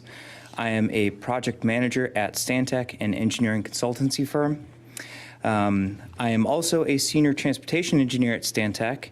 I hold a bachelor's degree in civil engineering from Pennsylvania State University, along with a master's degree in civil engineering from North Carolina State University. I'm a licensed professional engineer in North Carolina, as well as a certified professional traffic operations engineer, and I have been working in this facility, in this capacity, in North Carolina for 14 years. I would tender Mr. Matt Peach as an expert in the field of transportation, engineering, and traffic impacts. The town will accept Mr. Peach for those purposes as an expert. Yeah. I've been involved in Walbrook for several years now. I was the project manager of the TIA when it was originally published in February of 2020, with a revised version published again in August of 2020. I also prepared an addendum for the residential-only portion of the project for the special use permit granted last year. The original February 2020 TIA examined the full build-out of the Walbrook development, and again revised in August of 2020, and the development is expected to be built in phases, completed in 2025. The TI recommendations for the Walbrook development include significant improvements along Main Street, as well as additional roadways within the project. These include extensions of Virginia Water Drive and Burlington Mills Road through the project, providing generous vehicular and pedestrian connectivity in and around the site. In connection with the townhome development in Phase 1 and per recommendations of the North Carolina Department of Transportation, the non-residential uses will be developed in later phases to Main Street. However, the improvements highlighted on this screen are proposed to be constructed at the outset of the development, which will be minimizing traffic disturbances and duration of construction on Main Street. Our work with NCDOT and town planning staff has also allowed us to avoid entanglement of roadway improvements that this development will construct and the roadway improvements that will be constructed by the town as part of the LAP grant. The LAP grant improvements are shown on this screen now and include realignment of Burlington Mills Road and the intersection at Main Street. In addition, several road improvements have already been committed to when the special use permit was granted last year to allow the townhome use on lot number 6. Because the residential portion of the project is to be developed first, NCDOT requested analysis of the residential-only component of the development on the existing network. This February 13th, 2020 analysis included recommendations that included extending Wall Creek to Main Street, constructing a 100-foot northbound right turn lane, and constructing a 100-foot southbound left turn lane at the site driveway on Main Street. These improvements are now required as a result of the special use permit approved last year. Conditions of that approval require Wall Creek to be extended to Main Street prior to the first CO for the first residential unit in lot number 6. In addition, if a CO is applied for prior to the commencement of work on the LAP grant project improvements, then prior to the issuance of the first CO for the first residential unit, the 2 turn lanes on Main Street are to be constructed. Finally, no later than 6 months following the completion of the LAP grant project improvements, the developer is required to construct the extension of Virginia Water Drive to Main Street and the extension of Burlington Mills Road as realigned from Main Street to Virginia Water Drive. Based on the TI performed for this project, the traffic generated by this development is within an acceptable range. The improvements I have mentioned will adequately mitigate any increase to traffic. It is also important to note that these improvements are proposed to be constructed at the outset of the development, which will minimize traffic disturbances and the duration of construction on Main Street. In addition, based on this study and my experience, along with NCDOT input, the improvements will mitigate any impacts by the new development. The site will have access to 3 public streets, Virginia Water Drive, Burlington Mills Road, and Wall Creek Drive. The increased connectivity will allow for easier flow of emergency vehicles including fire and police protection. These roadway improvements will also include pedestrian and bicycle paths that will increase pedestrian connectivity and provide access to the commercial development within walking distance along Main Street. In summary, it is my professional opinion that the committed improvements mitigate traffic congestion impacts reasonably expected to be generated by this project, and that vehicle and pedestrian access and circulation are designed in a safe manner and will not materially endanger public health or safety. And I know we went through a lot there, so I'll pause for questions. Sure. You got a question? Yes, sir. My name is Ron Patterson. I live at 600 Crestar Drive in Wall Creek. A statement first, and then a question. Sure. So we are. Penn State. Good. There you go. All right, you got that. The question is, back originally in the first hearing or two, there was discussion about the Wall Creek extension going out to Main Street and right turn access. Sir, on Lot 6. could you stay near the microphone? Thank you. Yeah, sorry. Back in the original first or second hearing on this, there was discussion about traffic pattern on the Wall Creek extension. Coming out of Lot 6, there was not going to be any right turn access through Wall Creek. Is that still holding, or did that change? Yeah, so, make sure I'm speaking to the mic here. Sure. So this extension of Wall Creek Drive right here, as I'm kind of pointing, and I'll move the cursor over there. What you'll see is that all movements are permitted except for left turns out. So in order to make a left turn out onto Main Street, you'll need to travel over to the Virginia Water Drive extension, and you'll make a left at the signalized intersection there. Got it. So can they make a right turn this way? Yes. Okay. Matt, can you move the cursor so I'm not clear? And that was the original plan, or did that change? Maybe I could be wrong. So. That was always the intention. The reason being is that driveway with Wall Creek Drive and the proximity to the new signalized intersection at Main Street, because they're so close, we didn't want to provide left turns out with fear that it would be an unsafe movement. Okay. Yep, got it. Thank you. Mm-hmm.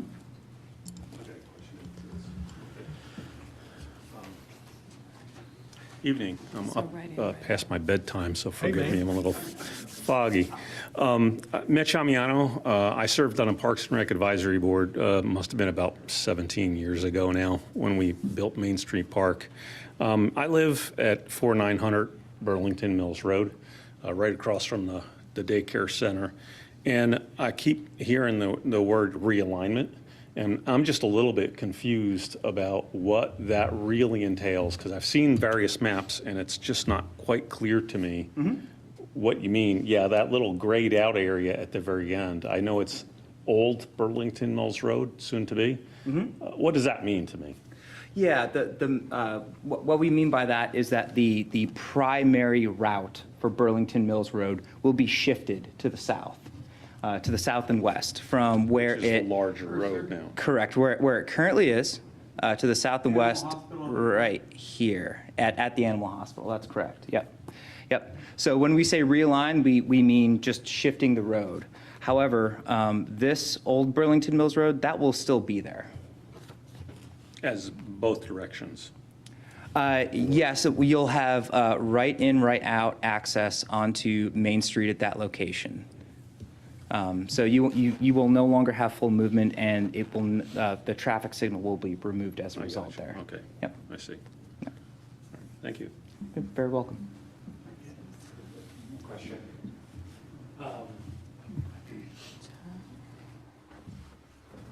Good evening. I'm Nathaniel Cooper. I am a resident of Wall Creek. I am actually the newest resident, so nice to meet you all. What's the address? 116 Wall Creek Drive. 116. Rolesville. Question on, there's a lot of talk about how the traffic impact analysis is focused on this new part. Well, we just bought into the old part. So how does that road get impacted? How are you taking that into analysis for all this? Because was that road built originally to handle this type of traffic, to have people using it as a cut through from this point forward? You keep talking about, I've heard two different stories. One was sidewalks on one side and now there's sidewalks on both sides. Do those sidewalks continue all the way through our neighborhood? Are you taking my front yard to do this? Where does that start and stop? So, a few questions there. Yeah, yeah. So if you could help me, could you move the cursor and show me kind of where you are? My house is right here. Okay. If you're asking about whether sidewalks are on Wall Creek Drive, I might have to defer that to you, to either Mr. Sanchez or Mr. Fagundes. But I do believe that that is the intent. Wall Creek Drive? Yes, sidewalks on both sides. Yeah.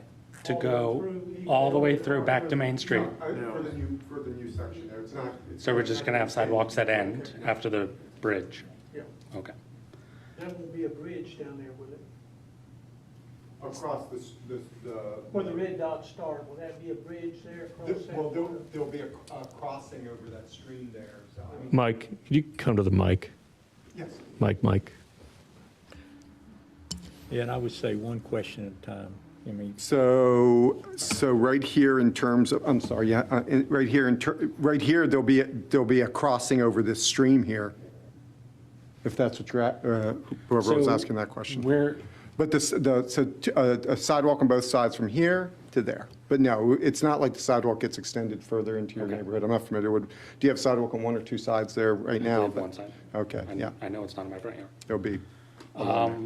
Okay, and does the traffic analysis take into consideration the old parts of the road? Yeah, so we absolutely included, Wall Creek as the old portion of the road. In terms of the study intersections that we analyzed, we went all the way up to Rogers Road at Main Street and Redford Place. So yeah, we analyzed Wall Creek at Main Street, the new intersection, and then we kind of still went north and east on Main Street. And it's seen that it's not a safety hazard to have that much more traffic through a residential neighborhood? No, not in my professional opinion. You have children? I do, I have two. And you feel that it's safe for them to be playing out in the front yard when people are already going well over 45 miles an hour down that road? If folks are traveling on that road in excess of the speed limit, that's certainly something that can be addressed through enforcement. It's only going to get worse. So. Thank you, Mr. Cooper. I'm not sure you're asking questions or cross-examining anymore. yeah, do you project more traffic going through the next, why would people be cutting through the neighborhood? Yeah, that is a great question, Mr. Mayor. I don't know exactly why traffic that would be generated by this development would want to go through the neighborhood. That would not really be much of a destination. I think rather we would see traffic from the neighborhood, the existing neighborhood, going out to Main Street. Right. I agree. Sir, do you have a question for this witness? Yes. I've been here before, Hugh Largy, 421 Lindsay's Run. I do hear bike lanes coming up frequently in different parts of these presentations, and I've lived for many years where they had put them in, and it seems to me they're throwing a bone to people that have bikes, that have plenty of bike Ms. trails. Largy, Yes, you sir. have to ask a question to the witness Right. for this one. It's Sorry. not the zoning case sort of setting. Okay, well, I'm just interested in keeping the traffic from slowing down because of bike lanes that are not being used, and they're hazardous, because then you pinch the amount of the lanes for traffic, and with people moving in here more and more, I see people riding my tail because they're going faster the more cars there are. That there needs to be a downsizing of the speed limits even, with the density as it grows. Isn't there a downsizing that's taking place on Main Street of the speed when the project is done? Somebody help me. Anybody? Somebody? Yeah, I don't they didn't remember. design Main Street, I don't think. Right, I'm saying with our Main Street project, though, I think we are decreasing the speed limit. I've seen school zones for 25 miles an hour other places when they get this density. Yeah, Mr. Peach, I don't know if you got a question there, but if you thought you heard one, please answer it. In terms of whether there's a speed limit reduction along Main Street with regard to the LAP project, I'll have to apologize. I'm not familiar enough with the plans to say definitively, unfortunately. I think it is. I remember something about it. That's an answer we could certainly find for you, though. Do any board members have any questions for Mr. Peach? Can I have one question? I'm not a board member. One question. Quick. For this witness? You can ask your question to this witness. Charles Johnson, 120 Wall Creek. I don't move the cursor, but my house is right here. And you mentioned about the flow of traffic coming out of the townhomes down there. And why would they want to go right and come down Wall Creek? The amount of traffic backing up right here would probably be a lot easier for people to go right and come through Wall Creek and come out Wall Creek to go right rather than back up at that intersection there. Then the other question I've got, Mr. Johnson, there was no question mark there. I asked them, why wouldn't they do that? You know, that's a limited area there, you know, maybe 150 yards, you know, the traffic will back up there. That'll force a lot of these people to come out this way that want to go right. They're going to want to come through Wall Creek, which, I mean, you know, it's a public street. They have the right to do that. I'm just saying that's going to increase a lot of traffic flow coming through that way just because of the short distance. 10 cars can back up there, 5 probably is all. And then the other side is the question of the traffic flow at 3 o'clock when people are picking up all these kids. You can't even get in. You can't get out on that street from Wall Creek to make a left-hand turn. You have to make a right-hand turn and go down and turn around and come back to go down this way. Mr. Johnson, I'm going to have to ask you to stop. Okay. You haven't qualified as an expert in traffic engineering, and you're testifying rather than asking a I just question. live there, that's all. I understand that. If this were a legislative hearing, I could let you do that. No problem. Sorry. The question I had was about the right-hand turn there. So I believe the question is if there are backups on Main Street, will traffic see Wall Creek as a more expedient route parallel to Main Street? There are certainly situations where that could happen, but I believe if everything's functioning properly, traffic would continue along Main Street and use that rather than Wall Creek Drive. I have a question on one of the streets. I'm looking at a different picture though, and I don't know the name of this street. But on this, I don't even know what the site is called, where the Public has proposed, the larger part where Publix is proposed, is a street to the left. I think that's lot number 1. Yeah, Is that correct? between lots 2 and 3, that street, does that go through to those townhomes and by the liquor store? Does that go through or? Yes, so there's a stub connection that comes out of Carlton Point Townhomes, and that street from Carlton Point Townhomes does directly connect to the street you see on that slide there. So that's additional exit? Correct. On Jonesville? I just Correct. want to clarify because the line wasn't clear. Yep, to me. you're correct. Yeah, there's not enough paper to show all that, but you're right. It comes down through there and then comes back out on Jonesville. Okay, so there's another exit. Yes, ma'am. Let the record show that answer came from Mr. Fergundis, not from the traffic engineer. Sorry, thank you. It's all right. If there are no other questions, you can call your next witness. We have one final witness, and thank you for being patient with us tonight.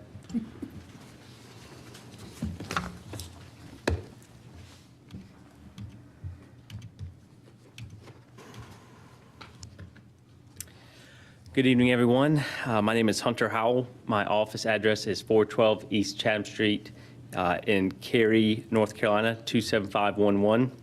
I'm a professional real estate appraiser, and I work at Valbridge Property Advisors. My current experience, I'm currently licensed by North Carolina as a state certified general appraiser, and I'm a member of the Appraisal Institute, working towards an MAI designation. I've been appraising properties throughout Wake County for approximately 8 years now. I would tender Mr. Howell as an expert in the field of property appraisal and impacts to real property, as well as harmony of the surrounding properties. The town would acknowledge Mr. Howell as an expert in property appraisal and the related matters of the finding. I also would like to admit that TIA and TIA addendum into evidence. Got to what Mr. Peach was. Can you reference what tab that is? Yes, tabs 2 and 3 in the exhibit binder. Tabs 2 and 3 would be admitted to the record and admitted into evidence. Thank you. So I was engaged by the applicant to examine this development's impact property values in harmony with the surrounding area. I prepared a report in which I analyzed the effects of the proposed mixed-use development to determine the effects to the surrounding area. My report is under tab number 4 of the binder. In my report, I examined the current demographics, surrounding developments, and residential housing market within what I consider this proposed development's neighborhood. From this data, I extracted nearby proposed and existing residential developments, and they range from 1.6 units per acre to 9.83 units per acre. And based on this, the proposed mixed-use development is compatible with the property and the surrounding uses. In general, the residential housing market has been improving in this area over the past several years, with this trend expected to continue for the foreseeable future. Looking at residential sales in the area over the past 4 years, home prices have been increasing substantially, while average days on market have been decreasing. This indicates a strong residential market in need of additional housing. Those values are reflected on the charts on pages 7 and 8 of the report. As the area's population continues to grow, existing home values will continue to increase. As for the non-residential component of this project, residential uses generally rely on commercial development. As new residential development comes to areas, supporting commercial uses tend to follow. Over the last decade, we have seen this throughout the Triangle area, that mixed-use developments enhance the surrounding area property values. I examined 2 mixed-use developments with master plans located in similarly situated towns as an example of this. While they are of larger scale of acreage than this project, the relationship between the population growth, new development, and increased land values is similar. The first project is Flowers Plantation in Clayton, noted on page 9 of the report, which started as a residential development on vacant rural land. As the residential subdivision grew, the surrounding area began to be developed commercially and continued to drive property values up. The second project is Wendell Falls in Wendell, a large mixed-use development. As the residential portion was built out, the demand for supporting commercial uses followed, commanding higher prices for the land. The promise of future walkable services in turn made the surrounding residential more sought after, and the Wendell Falls residential sales have trended upward as well. Based on my experience and my analysis in the report, the proposed development will not substantially injure the value of the adjoining properties. This is evidenced by the trends observed in similar mixed-use developments in comparable communities experiencing growth similar to that of Rolesville. The proposed development will provide additional townhomes to a growing area in need of additional housing and will provide commercial development in order to support the growing population's needs.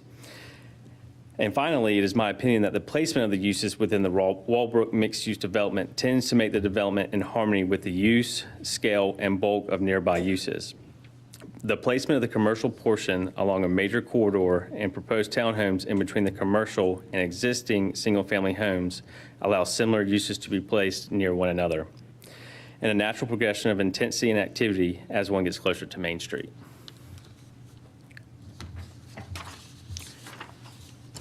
Does the board have any questions for Mr. Howell? I'm just curious, are those areas, Flowers Plantation and Wendell Falls, are they completed yet? They're continuously moving. Yeah, it seems like every time you think they're about done, it's like a little bit more gets added to it. Yes, ma'am.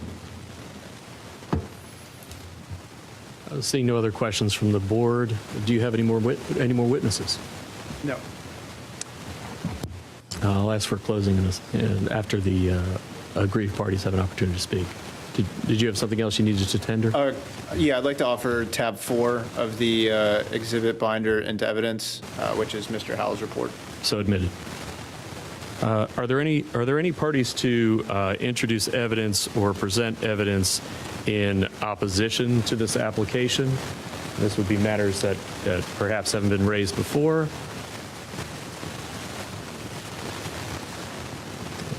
Seeing none, Mr. Frederick, if you have a closing argument, you can deliver it. I beg you to make it brief. Yeah, if I may, I'd like to just summarize very quickly the evidence you heard tonight. With respect to factor one, Mr. Peach testified that the site plan has incorporated the recommendations of the TIA and addendum and will therefore not materially endanger the public health or safety. With respect to factor two, Mr. Howell testified that the development of the site will not substantially injure the value of adjoining property because it will provide a transition between the higher intensity commercial uses and the existing single-family uses. With respect to factor three, or C, Mr. Howell testified that the proposed development is in harmony with the use scale bulk of the nearby properties because the non-residential portion is placed along the major thoroughfare with the townhomes as a transition to the single-family homes. With respect to factor D, Mr. Isaac testified that the proposed development and townhouse use is appropriate for the current zoning designation as well as consistent with the comprehensive plan and Main Street Vision Plan. With respect to factor E, Mr. Facundis testified on behalf of the preliminary plat and Mr. Sanchez regarding the townhome site plan. They both testified that that the roadway improvements will provide sufficient access for fire, police, and emergency services.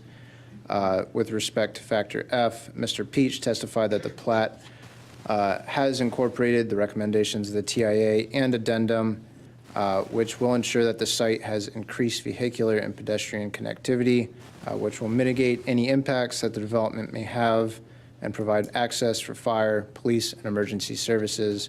And finally, Mr. Facundis and Mr. Sanchez both testified that the site plan and plat conform to all applicable UDO and LDO requirements. So with that, I would ask that our presentation, the staff report, and exhibit binders be admitted into evidence, and I'm happy to answer any questions. Thank you, Mr. Frederick. Ms. Gruber, are there any additional staff comments, clarifications, or recommendation arising from the evidence presented? No additional comments. Thank you, Mr. Mayor. Return this to the board for your deliberations. Thank you, David.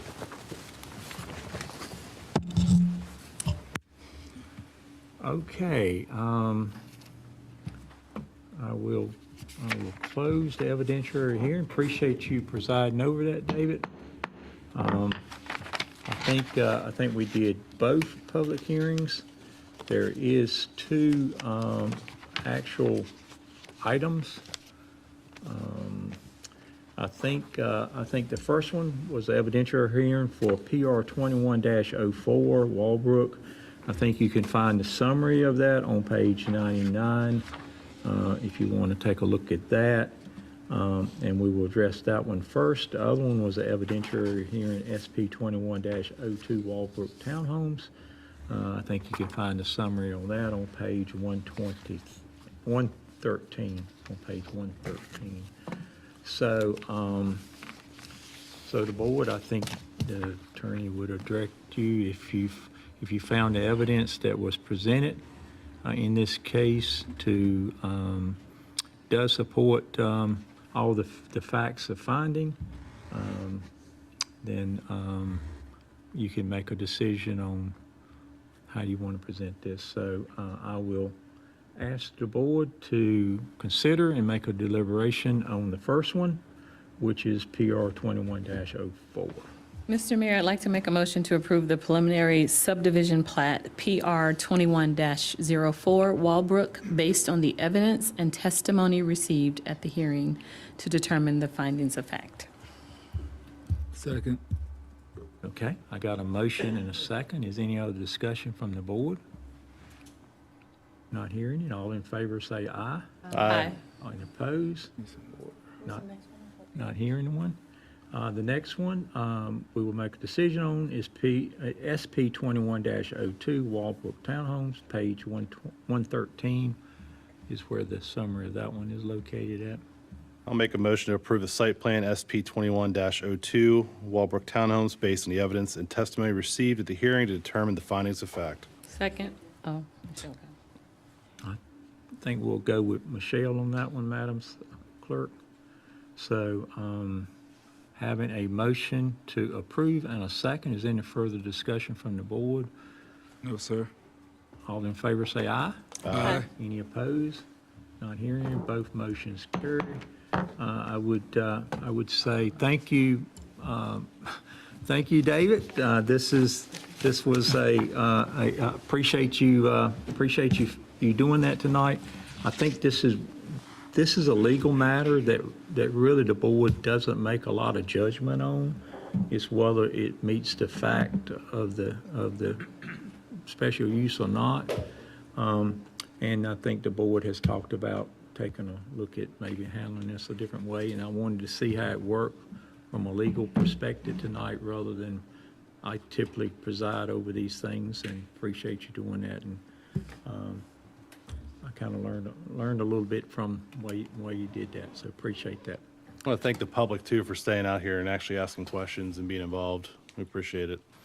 Late at night. Yes. Thanks for hanging with us. Yeah.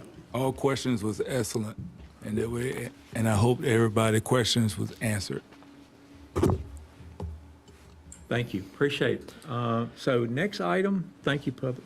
Next item, I think To all is the any seats. communications from the attorney? Thank you, Mr. Mayor. Members of the board, just one item.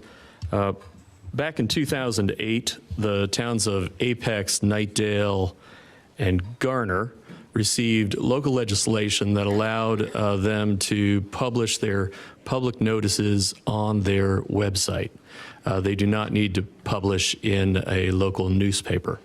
The town of Garner is seeking to expand the authority that they already had to extend that to all public notices, not just those relating to public hearings. Because of that request, Representative Gill in the North Carolina House has agreed to introduce that bill as House Bill 1031, and she has requested whether there are any other towns in Wake County that would like to seek that same local authority. I understand that Wake Forest has asked to be added to that list, and I'd have to check. There may be, I believe Wendell has asked as well, and so they have been added to the bill. Representative Everett, who would be our representative, as well as most of the other members of the House delegation here for Wake County have joined as co-sponsors. The mayor and I and the manager have discussed this, and seeking the consent of the board just by a read of tea leaves. If this is something the board would like to pursue, the mayor or I will reach out to Representative Everett and Representative Gill and see about having our name or the name of Rolesville added to this bill. I have a question about that. Sure. So when we had asked, this is for public notice, you said, right? Yes, ma'am. So when we had asked earlier, a couple of years ago, to have it reach further out, I just felt like the impression I got was, well, the further out you reach it, the more people will get involved, and it can become kind of complicated. So now, if you're putting it on their website, for those who still, I mean, there are still some who are not comfortable with the computer, whichever. So you are definitely reaching more people now on the website. But that was an issue before, reaching, the more of the masses that you need seems to be a complicated issue. Remember that conversation we had? Correct. So now you're reaching tons of people. Correct. I believe our practice is already to advertise electronically. This would eliminate the obligation to publish in the newspaper, thereby saving the town the expense of those advertisements. Some people go to the newspaper. I don't, but I'm just saying, some people still do. And this is why different towns are taking this up and talking about it. Yes, ma'am. This Great point. doesn't, make me sure I'm right, where I read it, It doesn't prohibit us from doing anything. We could still put it in the newspaper if we choose. That's It's just- correct. This would it just gives you provide- a choice of whether, I just don't want us to see us not put it in the newspaper for those. well, who we are can still continue to reading do it. that, but the next board would give them a choice not to. Or what. And we don't have a local newspaper no more. That's right. It's You know, readership in Roseville is very limited Was it and it's only very the local expensive. newspaper, or was it like the News and Observer? Do they even still print? I mean, I'm sorry. Our official newspaper is the Wake Weekly we use. Only. Well, the News and Observer could be used as well, but that is more expensive. Much more. All right, I'm not saying no to it. I just want to bring that up because I know the question came up. The more people involved in it, the more complicated the process can become. That's right. This would only eliminate, this would provide us the authority to eliminate advertising in the newspapers. However, once we have the authority, we would still, after that, as a board, would need to adopt an ordinance putting that into effect. And that could be put into effect for some, but not all, of the public notices that a town may be required to publish. So what brought this on?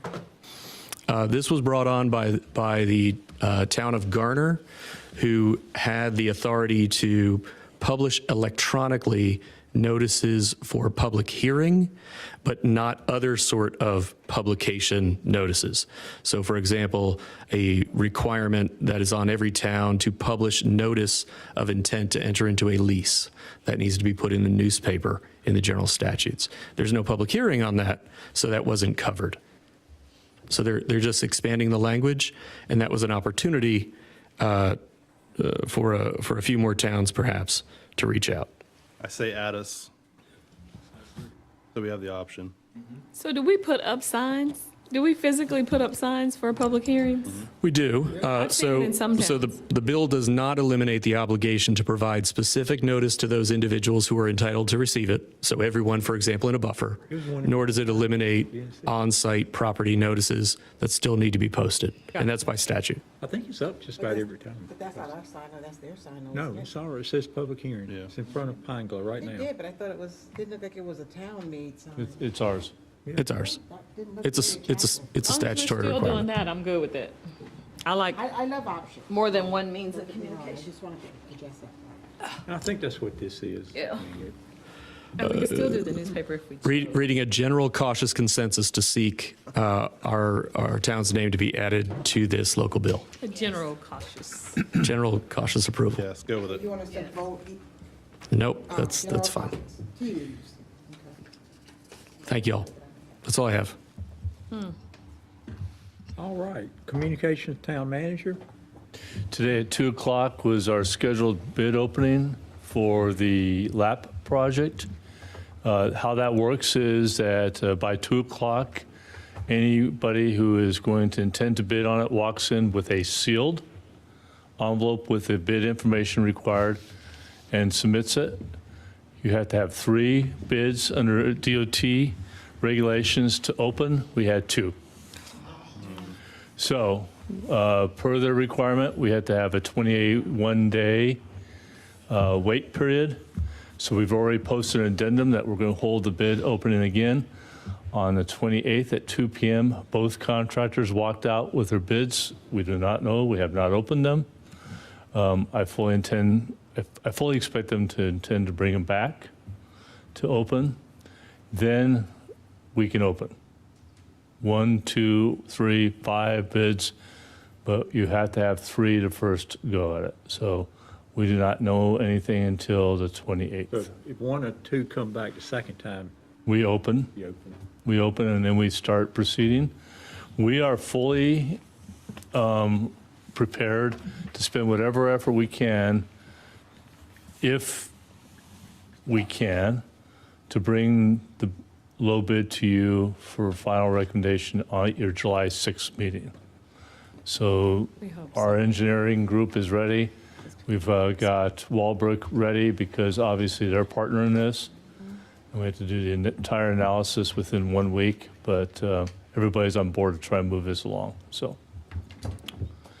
that's the news on that. The second one, just to remind you that you have 2 weeks to do your reading. of this fine book. I believe the clerk and the town attorney are expecting at 5:30 p.m. over food to start your training on this and discuss. Did we have an audio version of that?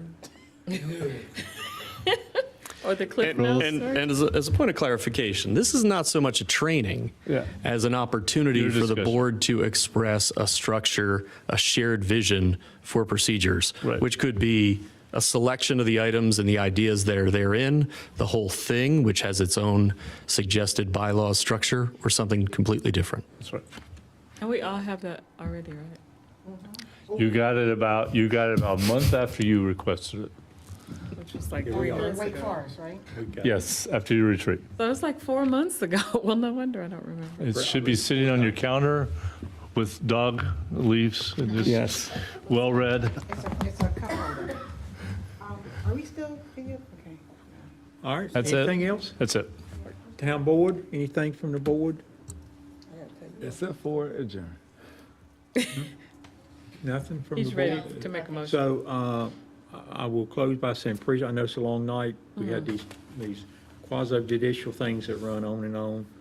Think about, I experimented with Dave tonight to see, because, we talked about turning this over to the Board of Adjustments. And I think Dave would run it kind of like the way he did tonight, and then they would make a decision about, did it meet the letter of the law type thing. So think about that, because, we talked about that in that joint meeting with the planning board, and I think everybody was kind of thinking, we spent 3 hours, longer than 3 hours, going on just those two evidentiary hearings, didn't we? Yes, sir. Because the attorneys just go on and on and on and on, so. And this is one of your, Meredith will be bringing round 3 of your LDO amendments, and that's one of them to talk about on the 21st. Quasi judicial, like the first ones we had, I can get through them pretty quickly, but it's hard to get through these quasi judicials. You mean legislative? Dave did good, I He thought. really did, because he shut down a couple of things. I just don't understand all the rereading of stuff. It seems